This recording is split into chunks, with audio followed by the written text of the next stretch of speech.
All right, so I want to start by saying I don't think that is what art was always about, world building. I think that modernism, a lot of modernism, was not about world building. And there are different traditions of modernism.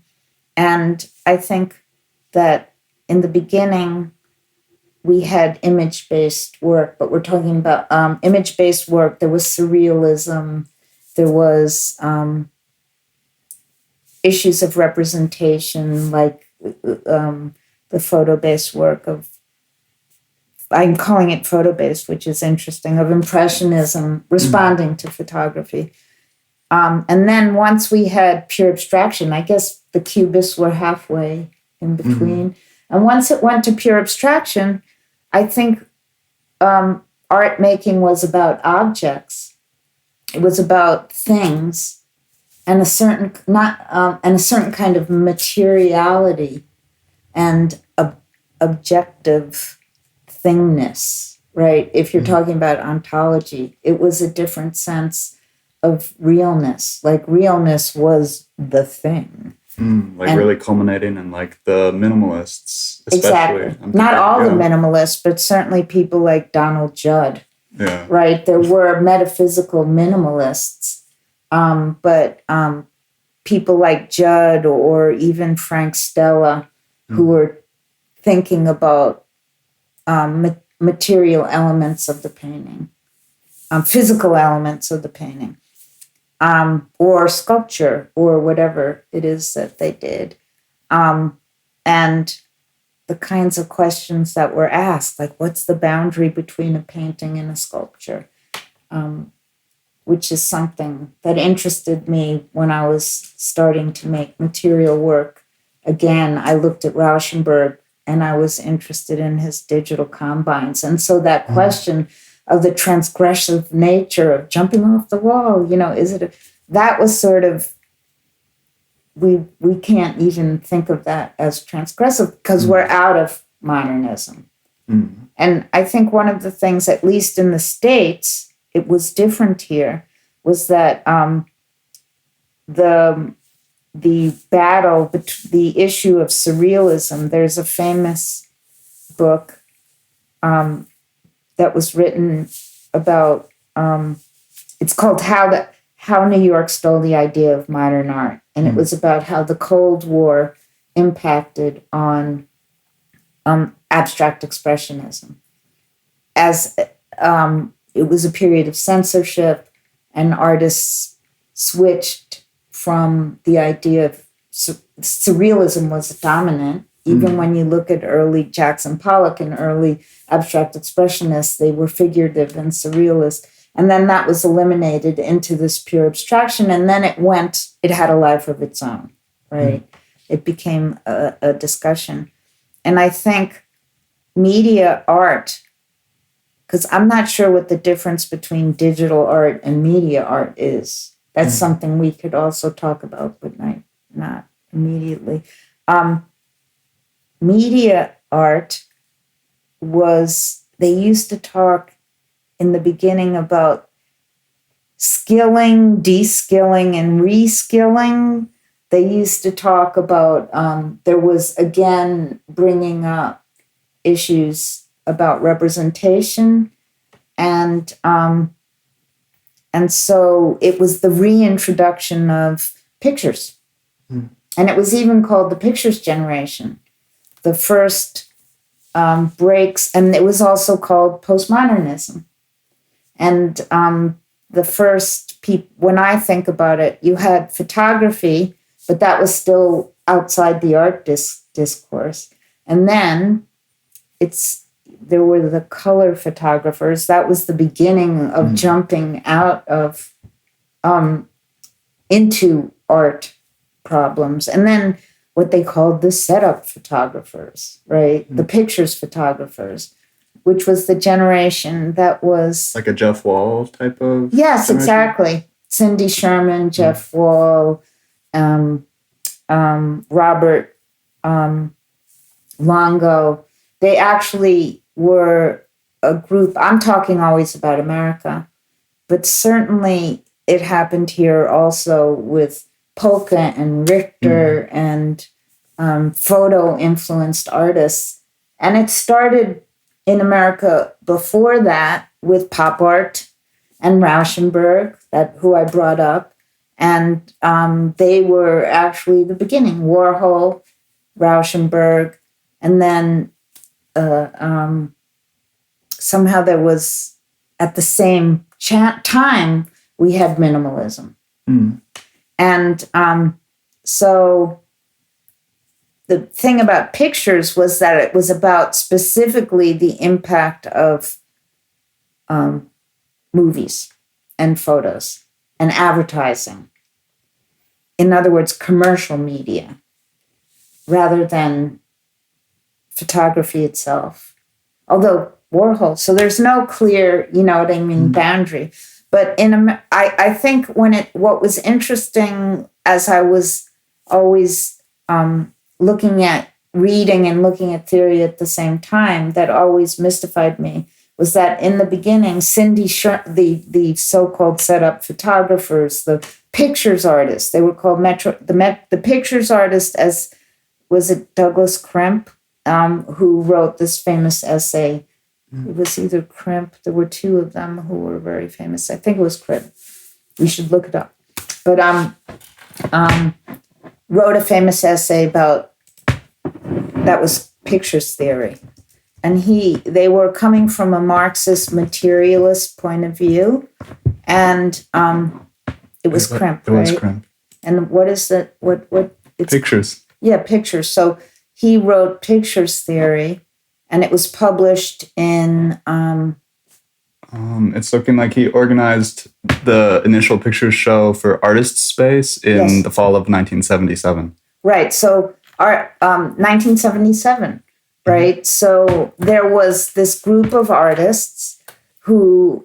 there was actually two social groups. One again came from Buffalo and one came from the West Coast. And they studied at Cal Arts, which was the first big MFA program. People didn't always have, there was maybe one or two MFAs, but the idea like now where you go and you study theory and you get an MFA, it was absolutely not dominant. And so theory in this kind of liberal arts environment, so reading theory and pictures and Marxist theory, and what was the journal this was published in? It was very influential and very important. It looks very October font. Yes, but... October. So they were writing about pictures, and that was what seemed very odd to me at the time when I was a younger person. Like that they would write about Cindy Sherman or artists who had that were surrealistic, that were highly image-based and allegorical and symbolic, and they were always written about in formalistic terms, in materialistic terms, because that was the orientation of the Marxist materialist reading and the reading of photography. So the idea is that going with our materialist culture, there was thingness to them, which was also Judd and those kind of American, absolutely non-metaphoric, Greenbergian formalism, right? Where they talk about edginess, frontness, and that was the dominant thing in America. So there was this break. See, don't let me wander too much because we're getting up to digital. So there was a break because there was the beginning of theoretical discussion about photography from a postmodern economic point of view, from a political point of view, because surrealism, going back to surrealism, when we had How New York Stole the Idea of Modern Art, surrealism was devalued from a political point of view and from an intellectual point of view. So there was this battle between the surrealists and the basically Marxists. Maybe it was Freud versus marks or something. It probably was. And the they felt that there was a banality to what had happened with surrealist painting.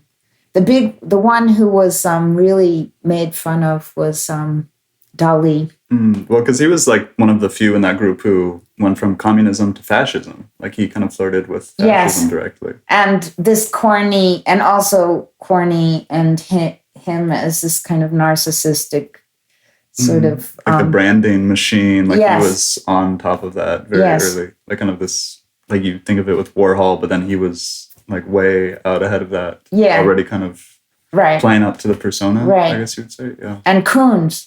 Yeah. Who also are these sort of magician, but with a lot of self-irony. They all make, you know what I mean? They are actually making fun of the whole thing, and including themselves. So, but going back to that, there was this rigorous materialist reading to the early photo-based artists, and Crimp was part of that. And it was a show that was at... Artist Space, and the same people went off and made a gallery called Metro Pictures. Which just closed down last year, I think. They finally retired. They never quite went digital, but they had the beginning of digital. And they closed down, and they were also tied into the development of a pumped up market, speculative market. It was the same people and scene. We were all downtown. That's why the mythology of Koons as a trader. And even the stock market wasn't so speculative. It was a stodgy, safe thing where you would buy IBM stocks. So the idea of gambling, the magician, trickster, huckster, artist, pictures, illusion, trompe l'oeil, photography, was built from there. But the sober side, the theoretical side, I would think they were lunatics, because I didn't go to art school and I was self-educated. So I actually didn't get brainwashed like you did by me, hopefully. Yeah, you did a very good brainwashing job. And I'm brainwash you on this stuff that you actually agree with me here. But so does everybody at this point, because it played itself out. So I think it used to seem ludicrous to me that you could talk about these highly surrealistic, fantastical, psychological work of Cindy Sherman and just talk about it from a structuralist point of view. It seemed bizarre to me. But it was because surrealism was so culturally devalued by a certain sector in the art world. And so in fact, if you look at it, it's still taking place even in the digital space, where you have image-based work as opposed to algorithmic. So when we talk about digital, I don't think you could talk about my practice or your practice or many image-based work in the same way you can talk about algorithmic work. So that stream, that split still happens. So we were talking about... and just to clarify, how would you describe that distinction between the algorithmic-based work with more... or how do you mean algorithmic-based work? Formalist. Also for the I think of listeners. it in terms of formalist abstraction. And, right? So, and of course there are some algorithmic artists who are interested in sacred geometry and metaphysics, and that was also true when we had in the States with the California light artists and Terrell and Robert Irwin and those people who were spiritual artists, and it was a kind of metaphysics. And I think you see that also with some digital artists who go for algorithmic, and it's the mythology of numbers, numerology, astrology, astronomy. Yeah, Pythagoras is still kicking around after all these millennia. Yeah, but it's not, I think it's maybe the mathematics of the way the brain, the shape of the brain or how we filter through our eyes. I mean, we're sort of fractal-ish. Yeah, fractals like, approximate us. Where phenomenology and like hard math seem to like rub up against each other. Right. So none of these categories are absolutely true. But so we started this when I said, you said, are all art is world building. And I disagreed. Or I didn't mean that specifically. I meant more like artists live in a kind of virtual world, like a virtual space of their own making. Maybe it doesn't fully become this kind of worlding thing we think about now. But like when you're in the studio, you're always thinking, okay, what if I add this? You're like doing that kind of natural imagining that's kind of cooked into just being a human and being like, oh, what am I going to eat for lunch? Now I'm thinking about what I'm eating for lunch, even though I haven't eaten anything. Yeah, but then that's too broad in the end. I do think there's different kinds of art making, and there's a very huge strain that have to do with world building. And world building probably started, like cave paintings, world building, no, but definitely ritual and ritual that has a whatever religion is kind of thing. But world building to me started with perspective and the idea of the heavenly, building mathematically. It sort of cross over everything we're talking about, using mathematics to construct the kingdom of heaven with, symmetry and illusion. And I think artists were building a world, which was heaven. Maybe they built hell also. Yeah. It's hard to know whether you're building hell or heaven. Yeah, there were some of them building hell. But that anyway. Makes me think of, I was reading through another interview you did, and you were talking about how Etienne Louis Boulet was a really early influence in that kind of generation of, like, for listeners, this was, and I'm sure you can explain it better than me, but this generation kind of, as the Enlightenment was cresting and about to become the French Revolution, these architects who really pushed like perspective techniques to a new level, where they were really doing these drawings of massive spaces that were physically impossible. And just kind of to look at it, it feels like something you would see in a crazy video game today, but it was from the late 1700s. Right. So again, it's all these themes that we somehow ended up talking about anyway when I was brought up by the fact object versus world, right? Image versus object. So my first foray or my first love was image-based work. Although my mom was really a modernist, and I have a famous story about her bringing me to MoMA to a Barnett Newman opening. I don't know if I ever spoke this one, but I don't think I did. Hello, camera. Yeah, it's still working. Cool. Yeah, right. I need to make sure I'm checking in on this one. Is it still working? Yeah, and the levels look good too. So all right, good. Cool. So my mom did like early modernism, but she was, she progressed. My mom was had cultural aspirations for me. And as I've mentioned many times in different interviews, she didn't let me watch TV, which is one reason why I'm not meme oriented and I missed the internet generation.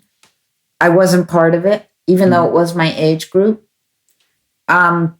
because I was in love I never watched TV, so I wasn't really adapted to it because my mom didn't let me. So in the beginning, she would, bring me to museums. I was brought to museums to learn drawing and painting from the time I was a little kid. And she wanted me to go very much to be an artist. And in the beginning, she was really a fan of Matisse. And she could sort of draw like him. But as she moved forward, which would make sense because she didn't like Picasso that much, but Matisse, which would make sense that she would then like Barnett Newman because it had to do with a certain flatness and linearity. That's probably some aesthetic that you're hardwired for. And she brought me to MoMA, to a public opening. It was not, she must have been a member. I grew up in Queens. It's an excerpt of New York, and then we moved to a suburb of New York, and then we moved back. Anyway. So, and it was so memorable. I had to get dressed up, and I had this I had this green, like double-breasted blazer. But it was some kind of artificial material. And I wore that. And we went to MoMA. And I was so overwhelmed, by that experience. And they were all standing around. I seem to remember, but it can't be true. But maybe it was true. Maybe we did go to a real opening. Like, I sort of remember them all standing around in suits, all these guys. People were still smoking indoors? Or is that still at the museum? I don't remember that. They might have been. Yeah. But I remember all these, guys standing around in suits over there. So maybe it was the artists because they did wear those suits. I mean, that's what they wore.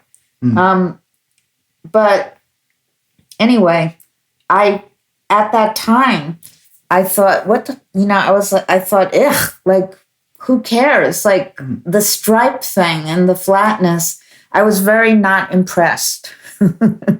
I loved Van Gogh drawings. I remember her taking me to see Van Gogh at the Met, a drawing show. And that was had a big, profound aesthetic impact on me. But so going back to minimalism and thingness, I was not a big fan of thingness ever. So you were asking about these. So when I first studied medicine. My mom, and they wanted me to be something normal, and I had a math ability. So I thought I'd be a doctor or scientist or whatever, which is probably why, it's obviously it all ties together, what I'm doing. And, but then I just couldn't handle school. I think I went out of school very, very young. And then they sent me to college when I was very young. Maybe I was 16. And it was just overwhelming, like too many. And I miss my mom. So 16 is super young. Yeah, right. And I went off to school in Iowa. Oh, God. I don't know how that happened. So I immediately dropped out and didn't go for that long. And then I thought, well, I was, believe it or not, shy, considering how talkative I am. But now, and so I thought, art. I loved art because my mom took me to art. And I thought, I'll study art history because you don't have to talk. You just sit there in a dark room and look at pictures. And I didn't think of being an artist because I guess, my parents had middle-class aspirations and it was like not going to happen. My mom wanted me to be an artist, but my father did not. So I studied art history. And when I had the first aesthetic aha, where you fall totally in love, was with perspective and Dürer. I actually liked Michelangelo a lot too, and wrote about the Sistine Chapel in a way that upset my teacher. I have to then add why. Yeah. Because my father, because this all is in terms of my formation that I still live through. Like everything in my art was pre-established by these things.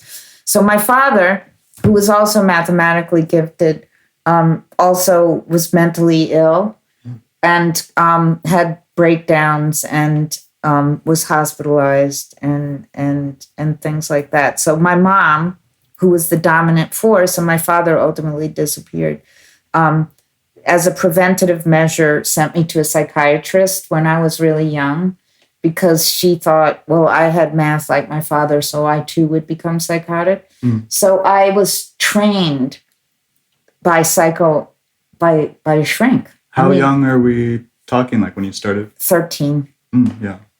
So that was enough to mold my consciousness that A, I was mathematical, which B, my father was insane, C, art. And so perspective. And at the intersection. Yes.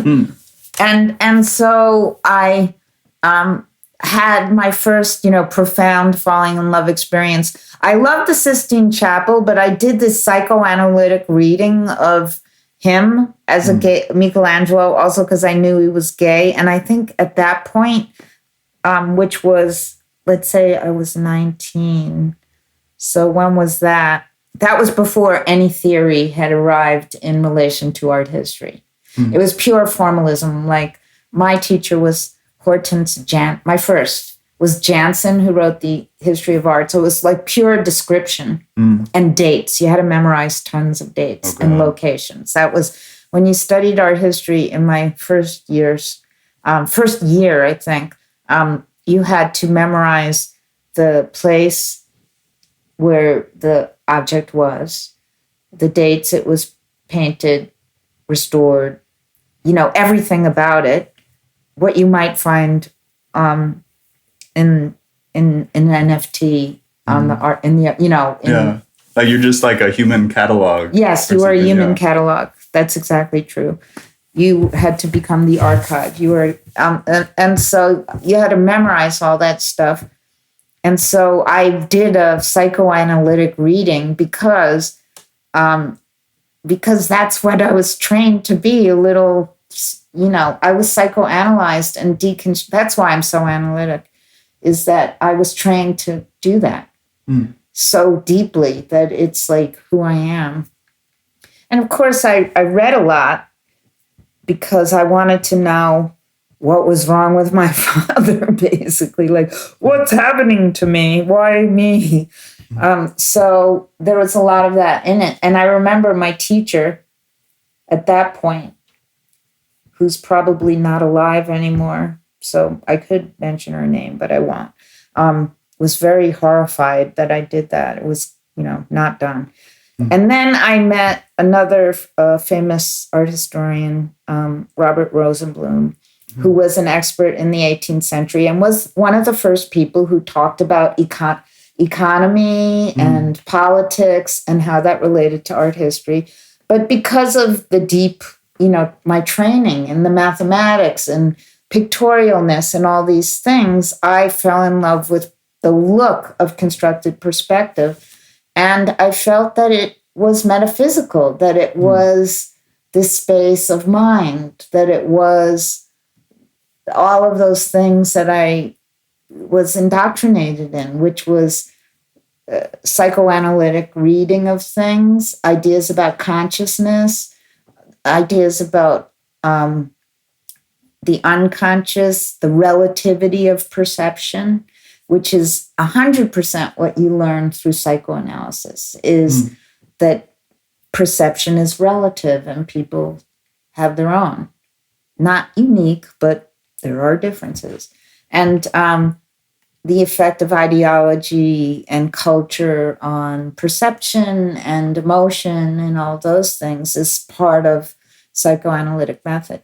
So, or interpretation, let's just say. Do you remember because there are all these psychoanalytic schools, was your analyst back in those days, like a Freudian, a Lacanian, Jungian? I actually went to went to 3 different therapists, and none of them were strictly anything, which is good for me. I don't think I would have been happy with a Jungian That would have been hell. But no, they weren't. And especially the first one I went to, he was an expert in child psychology. Like, how do you deal with a kid? It's like you have to be spontaneous with kids. And so, yeah. And I guess that's skipping up to the Marxian pictures theory. That was sort of why it seemed bizarre to me, having, my consciousness is filtered. Like, instead of having a parent, I had a shrink or several of them. And that's the point of this kind of relationship, that it substitutes for the transference means that this figure substitutes for a kind of parental figure. So I really am a creature of that. So I didn't understand how you could look at things in this kind of pure formalistic way. It always seemed comical to me, like silly. And my collaborator currently, and I'm very much a part of working with Edmund Campion, who's a former boyfriend of mine and is the director of CINMAT, the Center for New Music and Audio Technology. And I'm a fellow there in Berkeley. And there's a lot of audiovisual in my work. And I have been involved with him for 30 years, like as a collaborator. Didn't work out as a couple, but we made great collaborators. And I can remember we met in Paris and at the Pompidou Center and IRCAM. And at that point, it was formalistic. It was also very formalistic, modernist music, like modernism was formalistic. And it sounded like, and they always had these very rationalistic, formal constraints that they would put on it. And very much like algorithmic art nowadays, where it's like, well, I took this data about God knows what, the weather, the stock market, the whatever, and I made an algorithm out of it. And it runs this algorithm, and then you look at them and it looks like the same group of bubbles or rainy, wavy lines. It's not expressive, what I would call expressive. So formalism, music also seemed silly to me.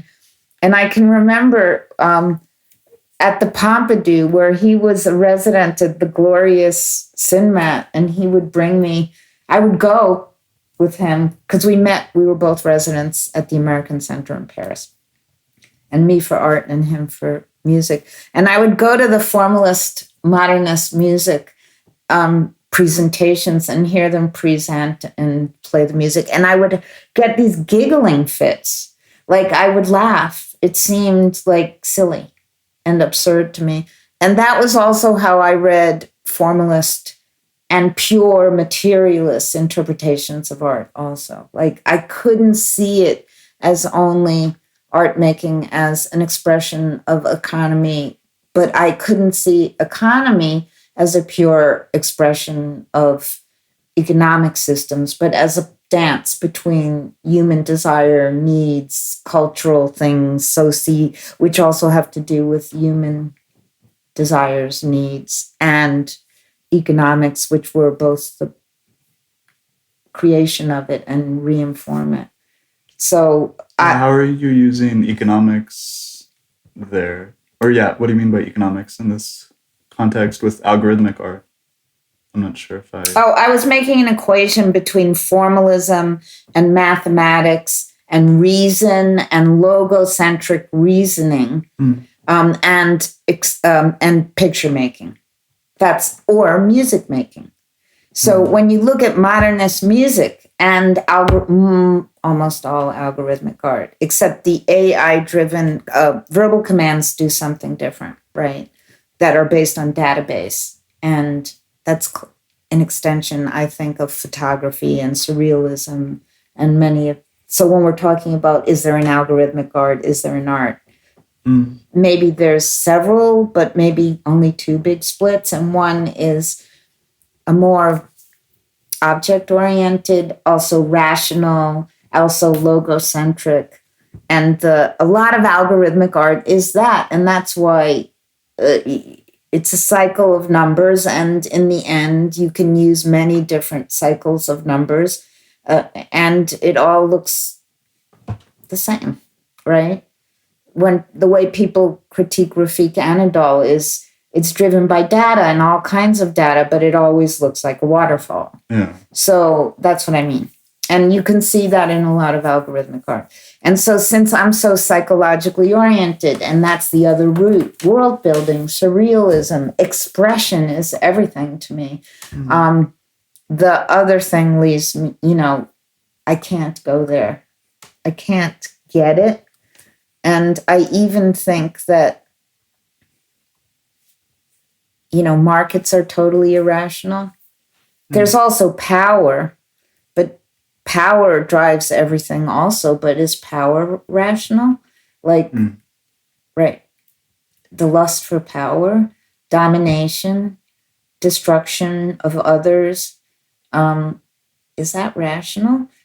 No. What? So social you know what I mean? Like social democracy is more rational. Why? Well, if people aren't starving and dying, then there'll be more peaceful culture, right? And there won't be less, there'll be more. And that's actually true.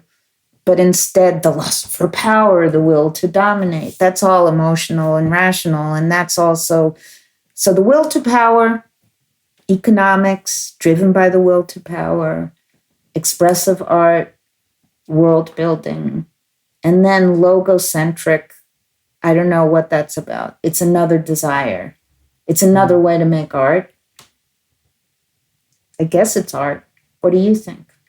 This kind of Judbox school. Yeah, which you can, don't you think the Judbox school is extended into algorithmic? Isn't it a kind of fact-based thing? I mean, I think it's tricky because they can flip into each other so often. Like with surrealism too, I'm thinking of Dali, and he kind of had a self-imposed algorithm with this paranoid critical method he always... What? Yeah, tell me. I don't remember it.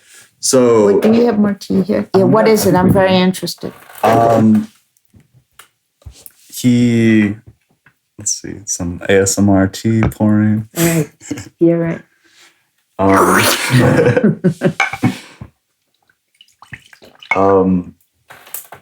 So he had this method of basically he was training himself to always work in this weird hypnagogic space where he would be exhausted, and I think set up like a system where he would sit upright in a chair, super tired, with like a little bell. So as soon as he would nod off, he would wake up and draw something, and then he would nod off again. So he was kind of imposing this very like rigorous algorithm on himself to like almost like this Matthew Barney kind of. I don't think system. Of that as algorithmic. It's certainly like he's trying. It's more like you're trying. The whole idea is that when you try to enforce a logocentric, rigid rule system on a body. It goes crazy. Yeah, he becomes his own guinea pig, like in some weird feedback loop. Yeah, that there is maybe bodies and math, and they don't get along that great, or hyper rule-driven systems and bodies don't get along that great. Yeah. Maybe that's how you end up with fascism. And it's also like just so mixed in with being human that other animals do things and have language, arguably, or social to different degrees. But we're the only ones who will come up with a system and then impose it on ourselves and be like, oh yeah, maybe we'll live life this way. Where, okay, let's send everyone to school 7 hours a day for the first 12 years of their life, or whatever the new system we want to. Well, it's not arbitrary because it was first based on farming, hours in nature and all that. But I think that's left out as the will to power. Like maybe there is culture because other than that, we'll eat each other. Or, animals eat each other. and there's alphas and domination, and that's how packs and are organized. So that's one of the things that are left out in more logocentric ideas about art making. I mean, I saw the show right before I left. Is it still working? Yep, just checking. You have a lot of anxiety about the machine. Yeah, you want to tell me about that? Shall we talk about it? I've had these things crap out on me. So sorry if I hover a bit. That's okay. Machines. Yeah. I'm just teasing you. Wait, where were we? Logocentric. You went to an exhibition recently. Oh yeah, because we're talking about digital art. So, I mean, I think native to digital art are a couple of things. One of them is more logocentric, which is the zeros and ones, the rational nature of systems. Systems are rational. And the other one has to do with the tradition of representation and world building. So there we have two different things. So I saw in that light, I was just right before I left, I went to see the Harold Cohn show, who was at the Whitney. Yeah, I don't know his work. Anyway, he was a painter from, I guess he was from the 50s or late 50s.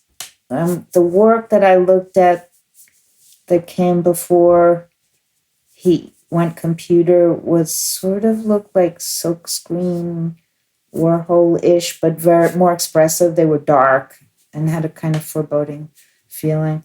And then he became obsessed with building a painting machine that would, I guess it was written about, Christian Paul curated it as a kind of precursor to AI. So he made a database of all his forms and ways of making things and his marks and his compositions and all the formal elements of his painting. And he programmed it, and it was like an elaborate plotter painting machine. And yeah, you want to look at it? Yeah. Cohen? Yeah, Cohen, or I think Harold.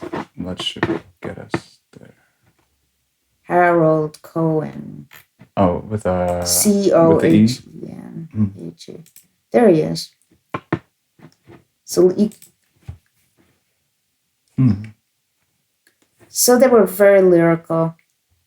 And he made most of them, if you look at the Whitney show, or you look at the ones, make sure you look at the ones that are digital.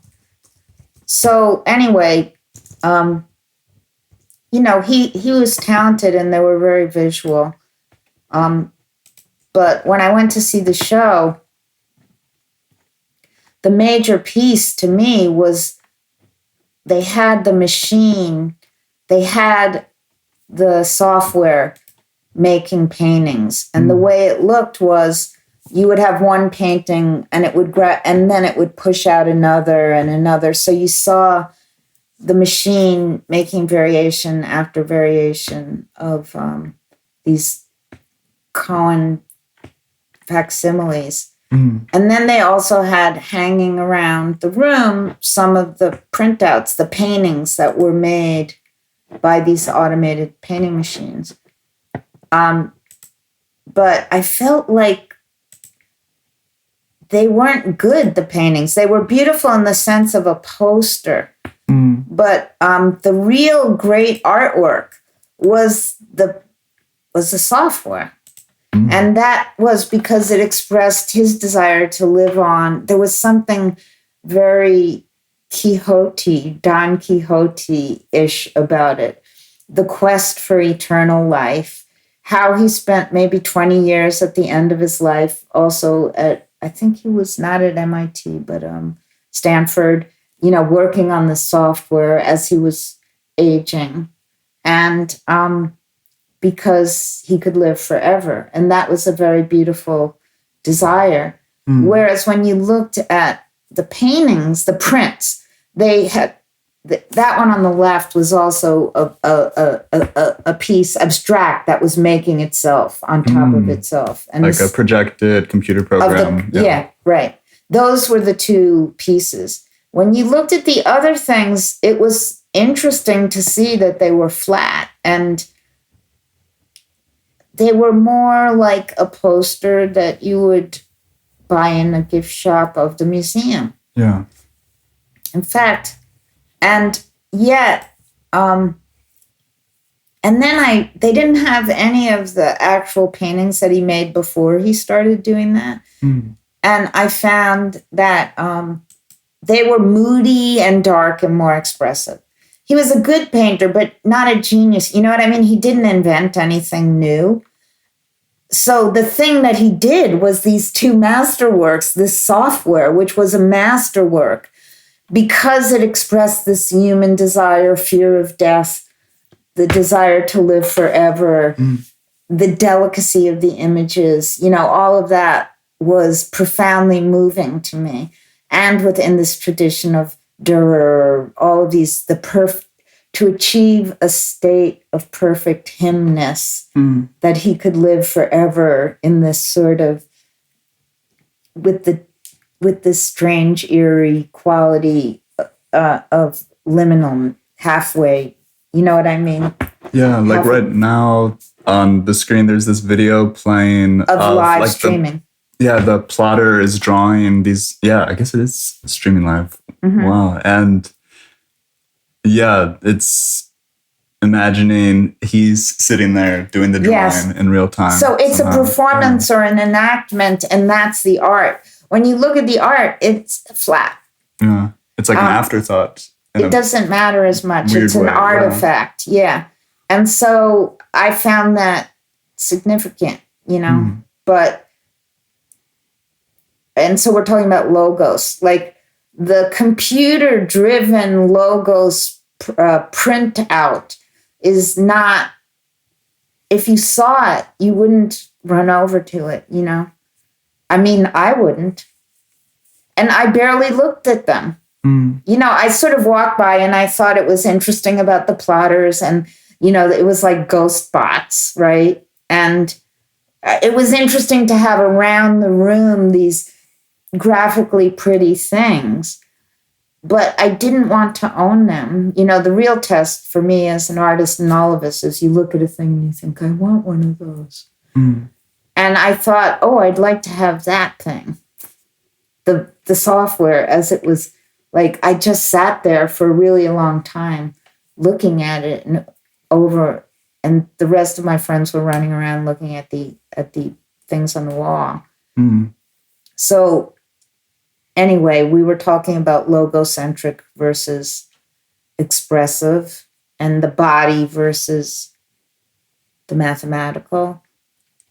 Did you ever see this movie? I guess it came out maybe around 10 years ago already, Ex Machina. I love that. I saw that many, many, many, many times. I always think about, with that movie, there's a scene where, so it's this tech CEO, and he's brought one of his employees out to his private compound to basically do the Turing test on like this. She looks like a woman, but it's like an android. But there's a scene where the tech CEO, he shows, I have this Jackson Pollock painting sitting here. And there's this, I'm forgetting the exact line, but it's just an interesting little scene, because I was like, that's a take on that kind of generation of the Abex painters I hadn't thought about before, where they were trying so hard to like take their thought process and like express it directly through the material. Like, it's like they're just solving these problems one after another until the composition builds up. And then that in turn is like a record that you can subject to all kinds of weird mathematical analysis? Or it's not math, because in fact, like I corrected myself the minute I said expression versus math, because there was the expressive performative artwork, which is his software. And certainly when you look at the sublime abstract work like Rothko or Turrell or Irwin, they're expressive. You know what I mean? And it's the same expression. It's sublime, the desire to live forever, anxiety about death, what is life after death. Those are like profound human things that have to do with, what happens to us when we die. I'm scared. Yeah. I hope that I become light. You know what I mean? And that's pretty deep. And if you find a way to express that physically, then that's the tradition of abstract, certain kinds of abstract art, right? That's a strain of abstract art that's very profound and does fall within, it's not world building either. So there aren't just two kinds of art, but there is a more, it's modernism, absolute materialist modernism is, and the struggle, how New York stole the idea of modern art also had to do with, like, the idea of the sublime was absolutely thought of as bad news, right, within that thing. It's like we're more pragmatic somehow. Yes, it was, right. American pragmatism and all that European mysticism gets pushed to the side. Yeah, that was the fight. Yeah. All that Euro traditional mysticism, all that, ideas about aura. And that was why Newman, they would all wear those suits, right? Because they weren't supposed to be romantic heroes. Although a bit of a disguise, because a lot of those guys, Rothko especially. Was he one of them? Can we look that, that group around Newman, was he one of them, or wasn't he Mark older? Rothko? Let's see. Oh, what am I doing? Mark Roscoe, Barnett. I think, and they were all hanging out at this one bar, right? Oh yeah, here. Let's see the classic photo. Right. So who's in that photo? Oh God, let's see if I get a little caption beneath. So we have William Baziotes, who I've seen his name, don't know how to pronounce it. James Brooks, Jimmy Ernst, Adolf Gottlieb. Oh wow, they were part of the gang. Rothko, Gottlieb. Yeah, there's Rothko. There's Pollock in the middle. And they wrote a manifesto. De Kooning is in here. Oh, what's a manifesto? Let's see. Oh, let's read it. Yeah. To us, art is an adventure into an unknown world, which can be explored only by those willing to take the risks. This world of imagination is fancy-free and violently opposed to common sense. It is our function as artists to make the spectator see the world our way, not his way. We favor the simple expression of the complex thought. We are for the large shape because it has the impact of the unequivocal. We wish to reassert the picture plane. We are for flat forms because they destroy illusion and reveal truth. Yeah, so there was this logocentric, but it was, go ahead. I'm sorry. Oh yeah, they've got three more. Pretty nice, short and sweet one. It is a widely accepted notion among painters that it does not matter what one paints as long as it is well painted. Rothko said, "This is the essence of academicism." Oh God, how do I say that? But it wasn't that bad? Like you think Rothko was pro-academic? Or no, then the next point is there's no such thing as a good painting about nothing. All right, that's good. So they're kind of going against this painting anything well. We assert that the subject is crucial and only that subject matter is valid, which is tragic and timeless. That is why we profess spiritual kinship with primitive and archaic art. Yes. Huh, so there's some surprises in there. Yeah, some of it like was right. So primitive and archaic. So there's a kind of spiritual quest. And yes, I mean, I'm not being fair because Newman the Zips was supposed to be sublime. It was just for me, my taste was too not expressive enough.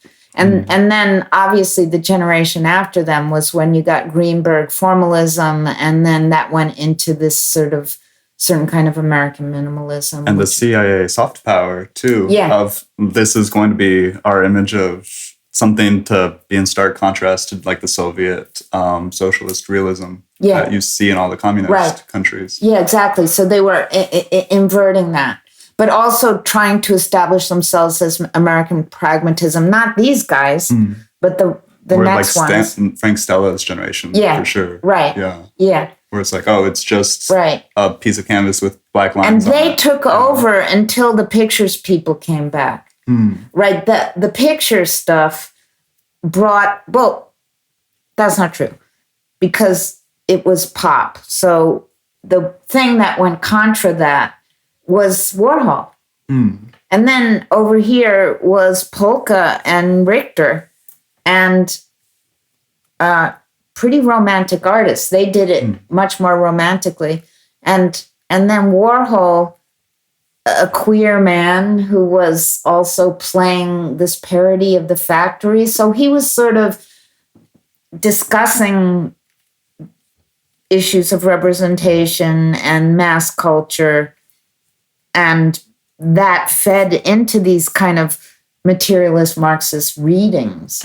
But if you look at his paintings, the piss paintings and the electric chairs and the sexy movie stars and all that. All the video work is super weird too. Yeah, super weird. Yeah. And metaphysical and all that. But nobody's one thing. Yeah. But there you see that fed into Rauschenberg and Cage and Cunningham and Jasper Johns, they were before that.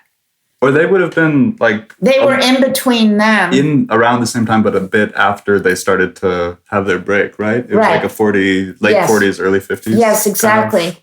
And they were still romantic. Like when you look at Rauschenberg, which is maybe why I like him so much. And I mean, even my painting style, it's a lot of veils and drippy things. You know, it's like I love that.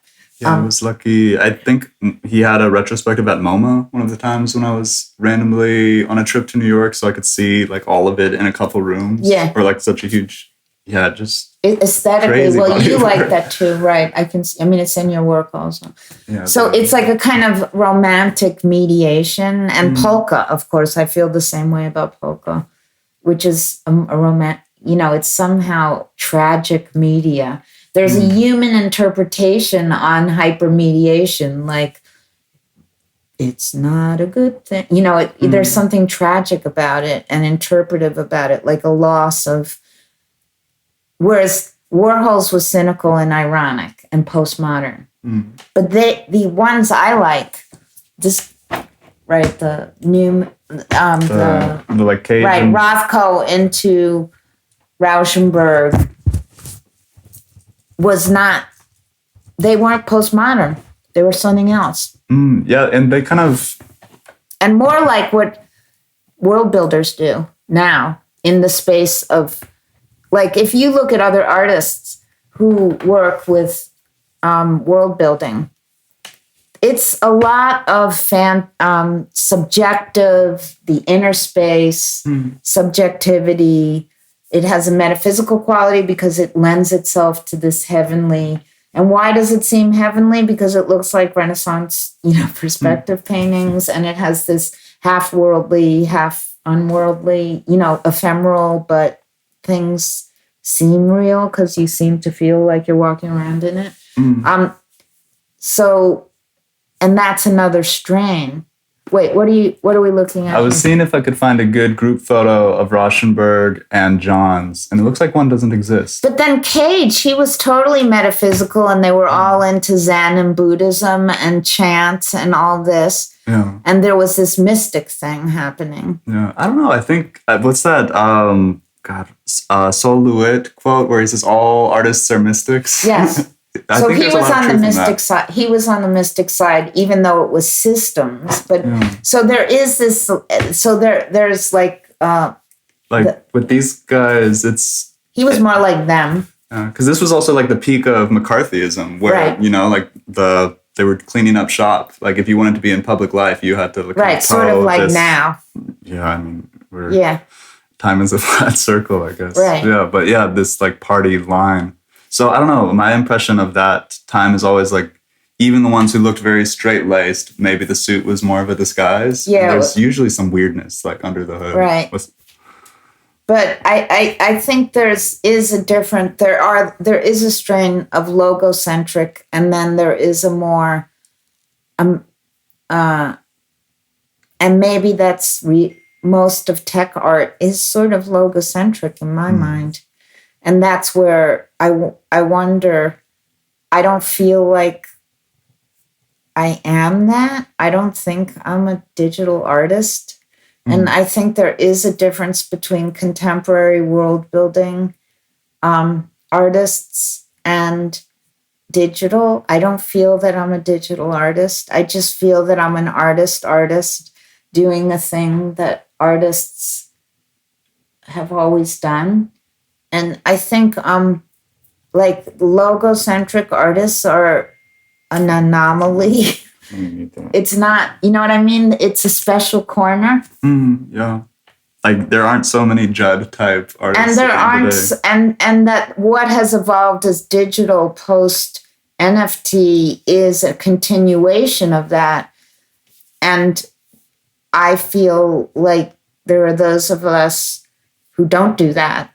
And we're going to end up, the art world will hopefully accommodate us, because it would be nice to be talking to people where you don't feel judged for not being logocentric. That was such a romantic idea, that you could have a safe house, and that's the best you can have. And I think these kind of conversations are a safe house, that you can have people that you can talk about stuff with. And I don't even believe in the idea of community. Like, community to me is usually driven by economics and power and status. You can have a small community, but really what you can have is one-on-one, like we're having. That it's like a miracle when you have a spark with someone and you connect. And as we've talked about several times as we've met on this trip of mine, we talked about how it also has to do with art. Like you can see someone's art and you think, oh, I bond on that. Like I have a basic trust of that person. And then I don't think that has ever misled me. And I think that sometimes you can find they have a great soul, but I'm very talkative and they're not talkative. You know what I mean? But you can somehow trust them. And I think that's the best we can do. And when I think about, you can pass on someone I trust and meet you and you feel good about them too. So you can expand community. But once it gets to be a certain size, it's like the dinner party with Andre. For two, when I was supposed to meet my friend, she wanted to have a dinner with Claudia, you know? Yeah. And you can maybe go up to 6. Did you ever notice like a good dinner party where everybody can really talk? But once you get to 10 or 12, forget it. It's 2 groups, yeah. Yeah, right. It always breaks off. Yeah, and you don't have that kind of, because you lose the one-on-one thing. And so I don't even believe in community. Community means it's organized. You have hierarchies and structures and duties and responsibilities. I don't know. Yeah. I mean, I feel responsibilities in general. I guess I'm a teacher and was a teacher for 23 years, and I'm going back to it. And that was a sense of duty and responsibility. It wasn't personal, but a lot of teachers sort of suck, you know, they're totally narcissistic, and just doing it doesn't make, you know what I mean? It's sort of, the sense of duty doesn't work, is what I'm trying to say. Mm-hmm. What actually works is love and making a magical connection and feeling some kind of thing, which also means you have fun together. You innately trust one another, and through a long conversation, you go on a journey, and that can be magical. Mm-hmm. And yeah, so by the way, I wanted to ask you, did we see Deus Ex Machina in class? Deus Ex... Wait, no, Ex Machina. Ex Machina. Yeah, I don't think so. When I was in your class, I think Annihilation had came out, and you told everyone to go watch Annihilation, Natalie Portman. Yeah, right. And the CGI was pretty cool in that one. I think that was why you were excited about it. Yeah, but I think but I don't. There was another group of mine where we were making the dolls. This was like this ballet opera thing I did, and it was like a practicum. So I had a bunch of my students who worked on it for credit. And we watched Ex Machina over and over again when we were doing a lot of very tiny, boring work like cutting and gluing and all that. We would watch that movie over and over again. What do you think why the repetition with it? Because it was so spooky and emotional. It was like just what we're talking about. The strange, the desire for AI, the desire that technology represents, but it always fails. Mm-hmm. And that's like a profound theme, like the Harold Cohen show, where he tries to make this machine so he could live to get forever, but you notice that he's dead now. Yeah. And it's kind of, do you want to live forever if you're just making shittier and shittier versions of your own paintings until the end of time? Like, that seems kind of... Well, I would. Like you want to live as long as you have your marbles. Yeah, but yeah, like the thing that lives beyond him, it's just like making bad knockoffs of himself. Yeah. Yeah, right. No, it was his desire to do it that was the poetic, beautiful thing. Yeah. And he died, and it didn't work. He did die, right? But that thing, his desire to do it. So that's the nice part of digital work, maybe, but art making is about a quest for meaning. And yet, what's the meaning of the meaning? Right. Yeah. You're trying to make meaning, yet you're dealing with power struggles, insults, issues about money, status, and all you're trying to do is make meaning. And everybody gets paranoid, and that's why I don't believe in community. You know what I mean? It's like, in the end, once people function with having to navigate groups of them and work together, it doesn't quite, it's not really smooth. It doesn't really work. You get paranoia, you get narcissism, you get status obsession. So I spent my life very interested in fairy tales, and my earliest work was that I painted. It wasn't my earliest work, but it was certainly, from my earliest work. That's pretty much what I did. I had one thing that I did where I actually painted my face different colors, and I rewrote a lot of canonical fairy tales in the same voice as that Memory Theaters. It was slightly ironic. And the character that I played, that I imagined myself playing when I did the first work, when I was maybe in my earliest 30s, was this angel, cigarette-smoking angel, who lived in the attic at Kunstwerke, which was directly, that's another story, which I'll tell in a minute.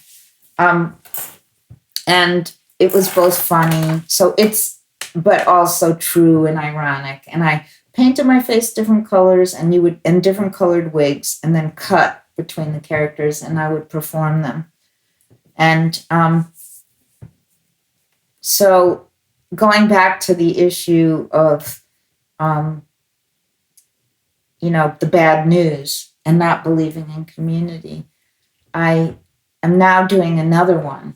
I'm making my second one, and I'm collaborating with my friend Tommy Martinez, who plays a live electric guitar, very beautiful, mournful, with a digital patch into it, and we're going to do it as another one. And this one is based on the Dolls, which I sent you the PDF or whatever it was. The Dolls was a ballet opera, and it was based on the collapse, my usual theme, the collapse of empires, failure, the quest for power, the same thing that I'm somehow do over and over, and the inevitability that it dies and falls apart.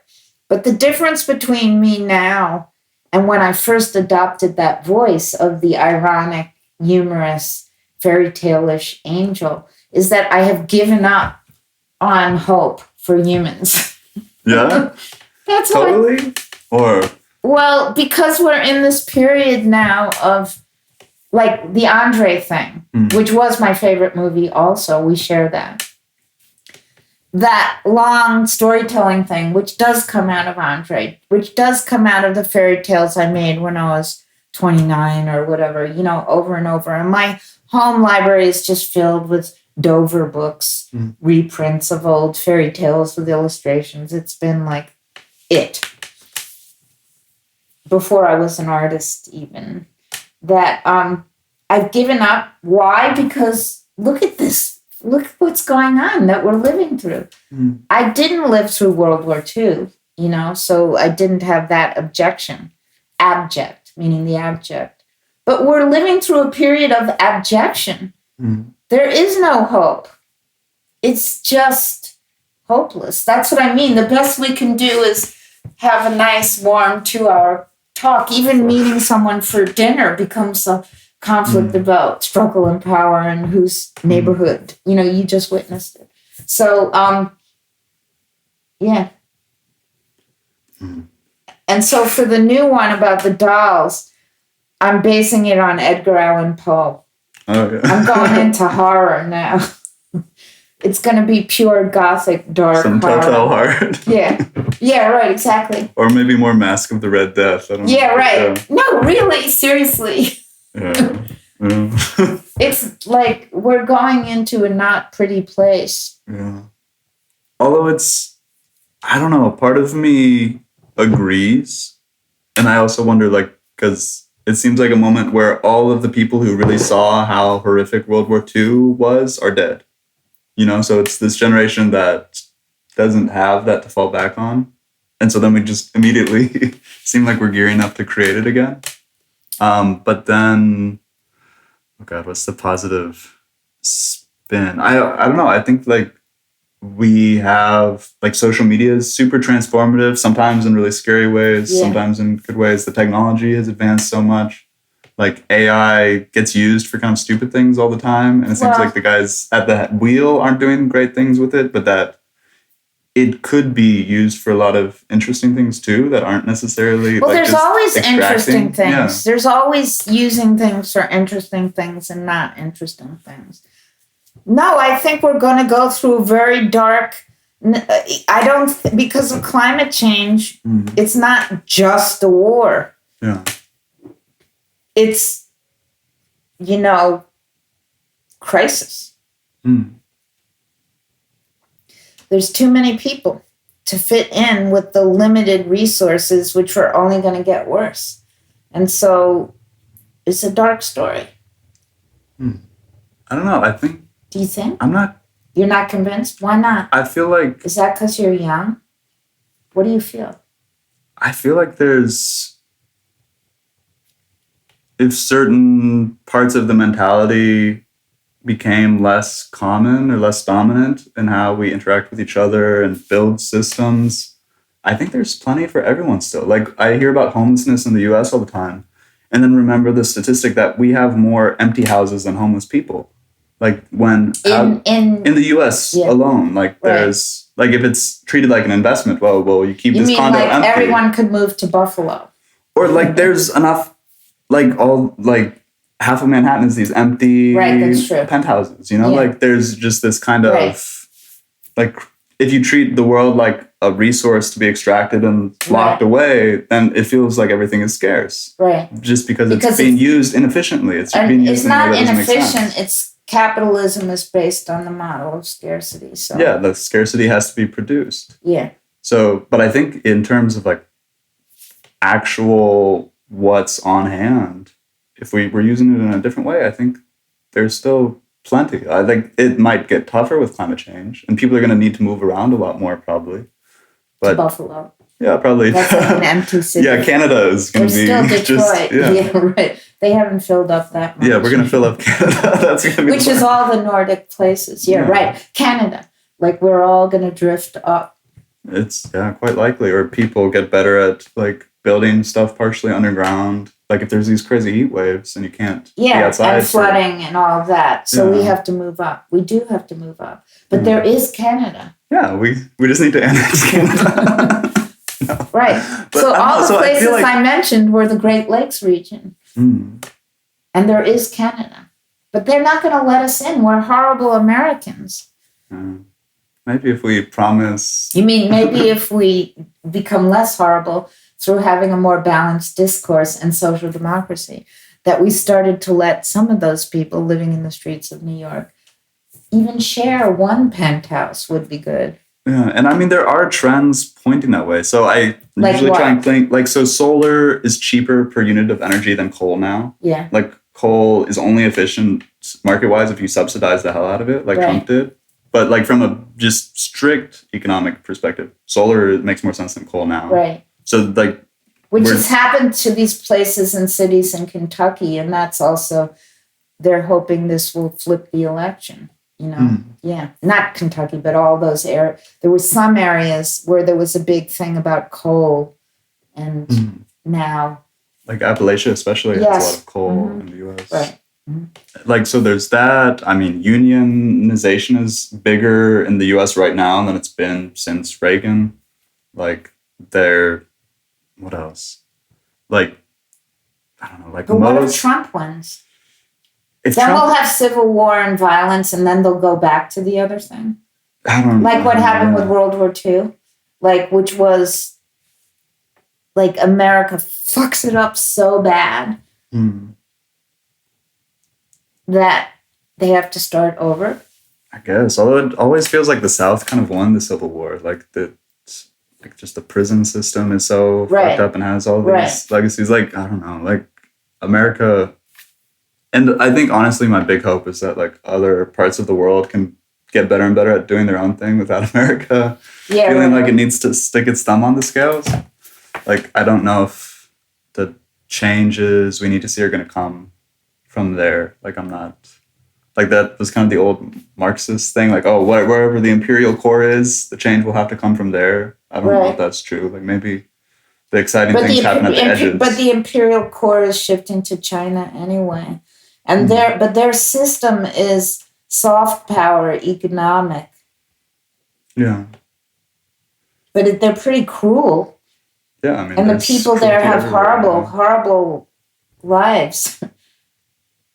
Many. Yeah, lots. I mean, we could say the same about the U.S. Yes. I feel like the U.S. will describe China and Russia in ways and be like, oh, we have that too. Right. I mean, not to minimize, like, there's a lot. They work themselves to death, and it's brutal, and yeah. And I feel like people just don't have any space to, like, be alone with their own thoughts either. Like, especially, like, your free time is filled with the TV on or your phone and it's hard. I don't know. Like, what about the internet? Do we have to keep doing that? It hurts my neck. With like one of the things I do, I mean, I enjoy writing my Instagram because I try to make it an extension of my endless autobiography. And so, but I do it because I have to. You know, like it's part of my business. Yeah. And so I've tried to make it as pleasurable. And like when I taught, the year I started, I was hired by, so wait, that's a good story, so I'll tell it. So I never taught until my first job teaching, I was 52. And I never even taught an adjunct class until I think I was 47 or 48.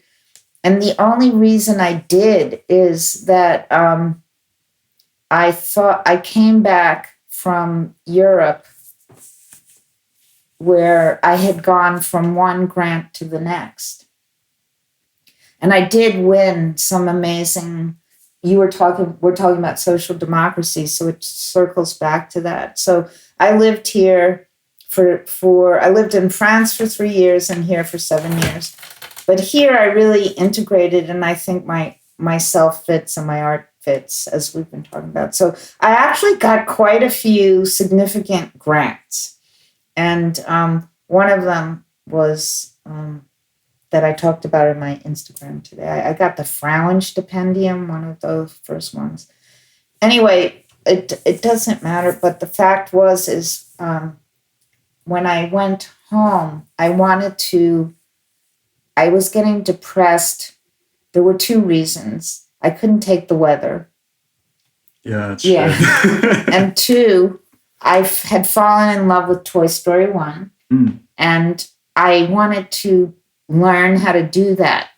It resonated very, very profoundly in terms of my history, what we were talking about, math world, liminal, hybrid between real and unreal. I never thought of it as a cartoon. I thought of it as a Paolo Uccello painting mixed with photography. It was so magical visually and visually to me that I felt I wanted to learn it. And you couldn't learn it here. And because they weren't up to the technology yet. And so I thought I had to go home. So after not having to work very much, just like we were having this wonderful social democracy, having a more humane life where we could talk about art, and it wasn't so expensive to live here in Berlin. Even then, much, much cheaper. I went back to America and was confronted with no moneyness. I had a show scheduled. Yeah, no money. Did I even have a show scheduled? I think I did.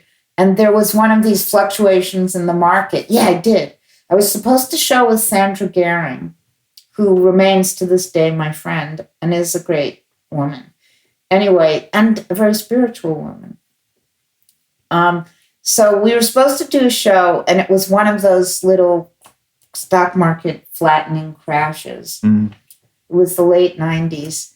And my show, where a lot of the paintings had been reserved, even by a famous painter, a blue chip, now I can't remember his name, but a painter that I actually really like. And he was supposed to buy 2 or 3 of them, which would have covered me. And the market flattened, and boom, he canceled everything, and 0 sold. And that's the life of an artist. And so I had 0 money. So I thought I had to teach, which I did. And I had these magical skills, which nobody had, which I could do 3D. And so I was able to pretty rapidly get a teaching job. I think I taught 1 year adjunct at Pratt because of my magical skills. They pretty much loaded me up with many classes. And after that 1 year, I immediately got an actual teaching job. So I never had to do the exploitative capitalistic thing of exploiting adjuncts. The adjunct shuffle, Yeah, right. And giving them very little money and relying on them to do labor, which is a lot like how Americans use Mexicans and Germans use Turkish people, right? The job that nobody wants to do and you give very little money. So I immediately got a job. And then after 4 years at Sarah Lawrence, which is also a liberal school on the order of, it was a lot like the Art Institute, a lot of really gifted, insane children from wealthy families. It's the highest tuition in the US still, yes. Right? Yeah. Like the Art Institute. Yeah. Right? So I went from one to the next because I was expert in teaching kids with ADD and emotional problems because they were so much like me. But in any case, I went I taught at Sarah Lawrence, and then I got the job at the Art Institute. And it was a funny experience because I was interviewed and told after the interview, don't worry, you got the job. But I had to go through the formalism of going in and interviewing it. And was because I was one of very few artists who knew art history, contemporary art. I was an art historian trained, and I had tech chops. So it was just about a zero. And zero competition. Now it's tougher. And when I got there, she taught me, the dean. So I was hired by Tiffany Holmes, who's now runs Ringling, another famous animation school. And Carol Becker was a philosopher. I believe she's still the dean at Columbia, or she must have stepped down by now. She was a philosopher, and she also created the Art Institute as this glorious, more conceptually oriented institution that it was for a moment before it became the most expensive school in America, along with Sarah Lawrence, which, that's another conversation. But in any case, she taught me to teach my practice, that the secret of teaching was to share your practice. And I did that. And so we were talking about, what were we talking about? We were talking about utopia. Mm-hmm. Was that what we were talking about? A few things. Utopia was in there. Well, the dark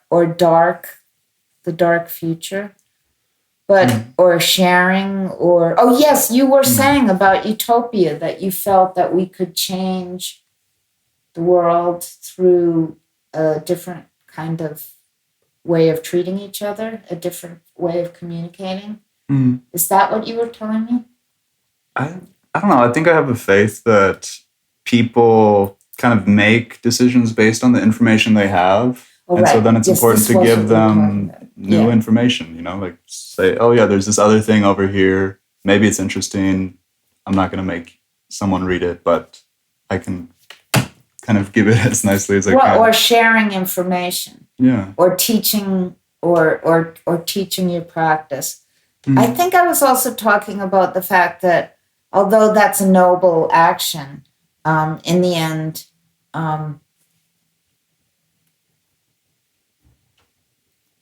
it's a job, and it's an exploitation of labor.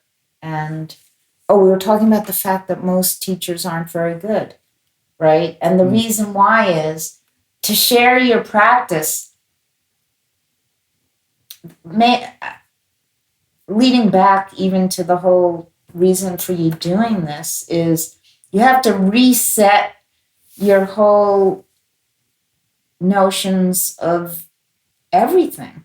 Like, if you want, is there real sharing in social democracy here? No. Like you were saying, there's grants available and all of this, and yet people are competing for them. I mean, the need to share, I don't know if we're talking about hopelessness for humans.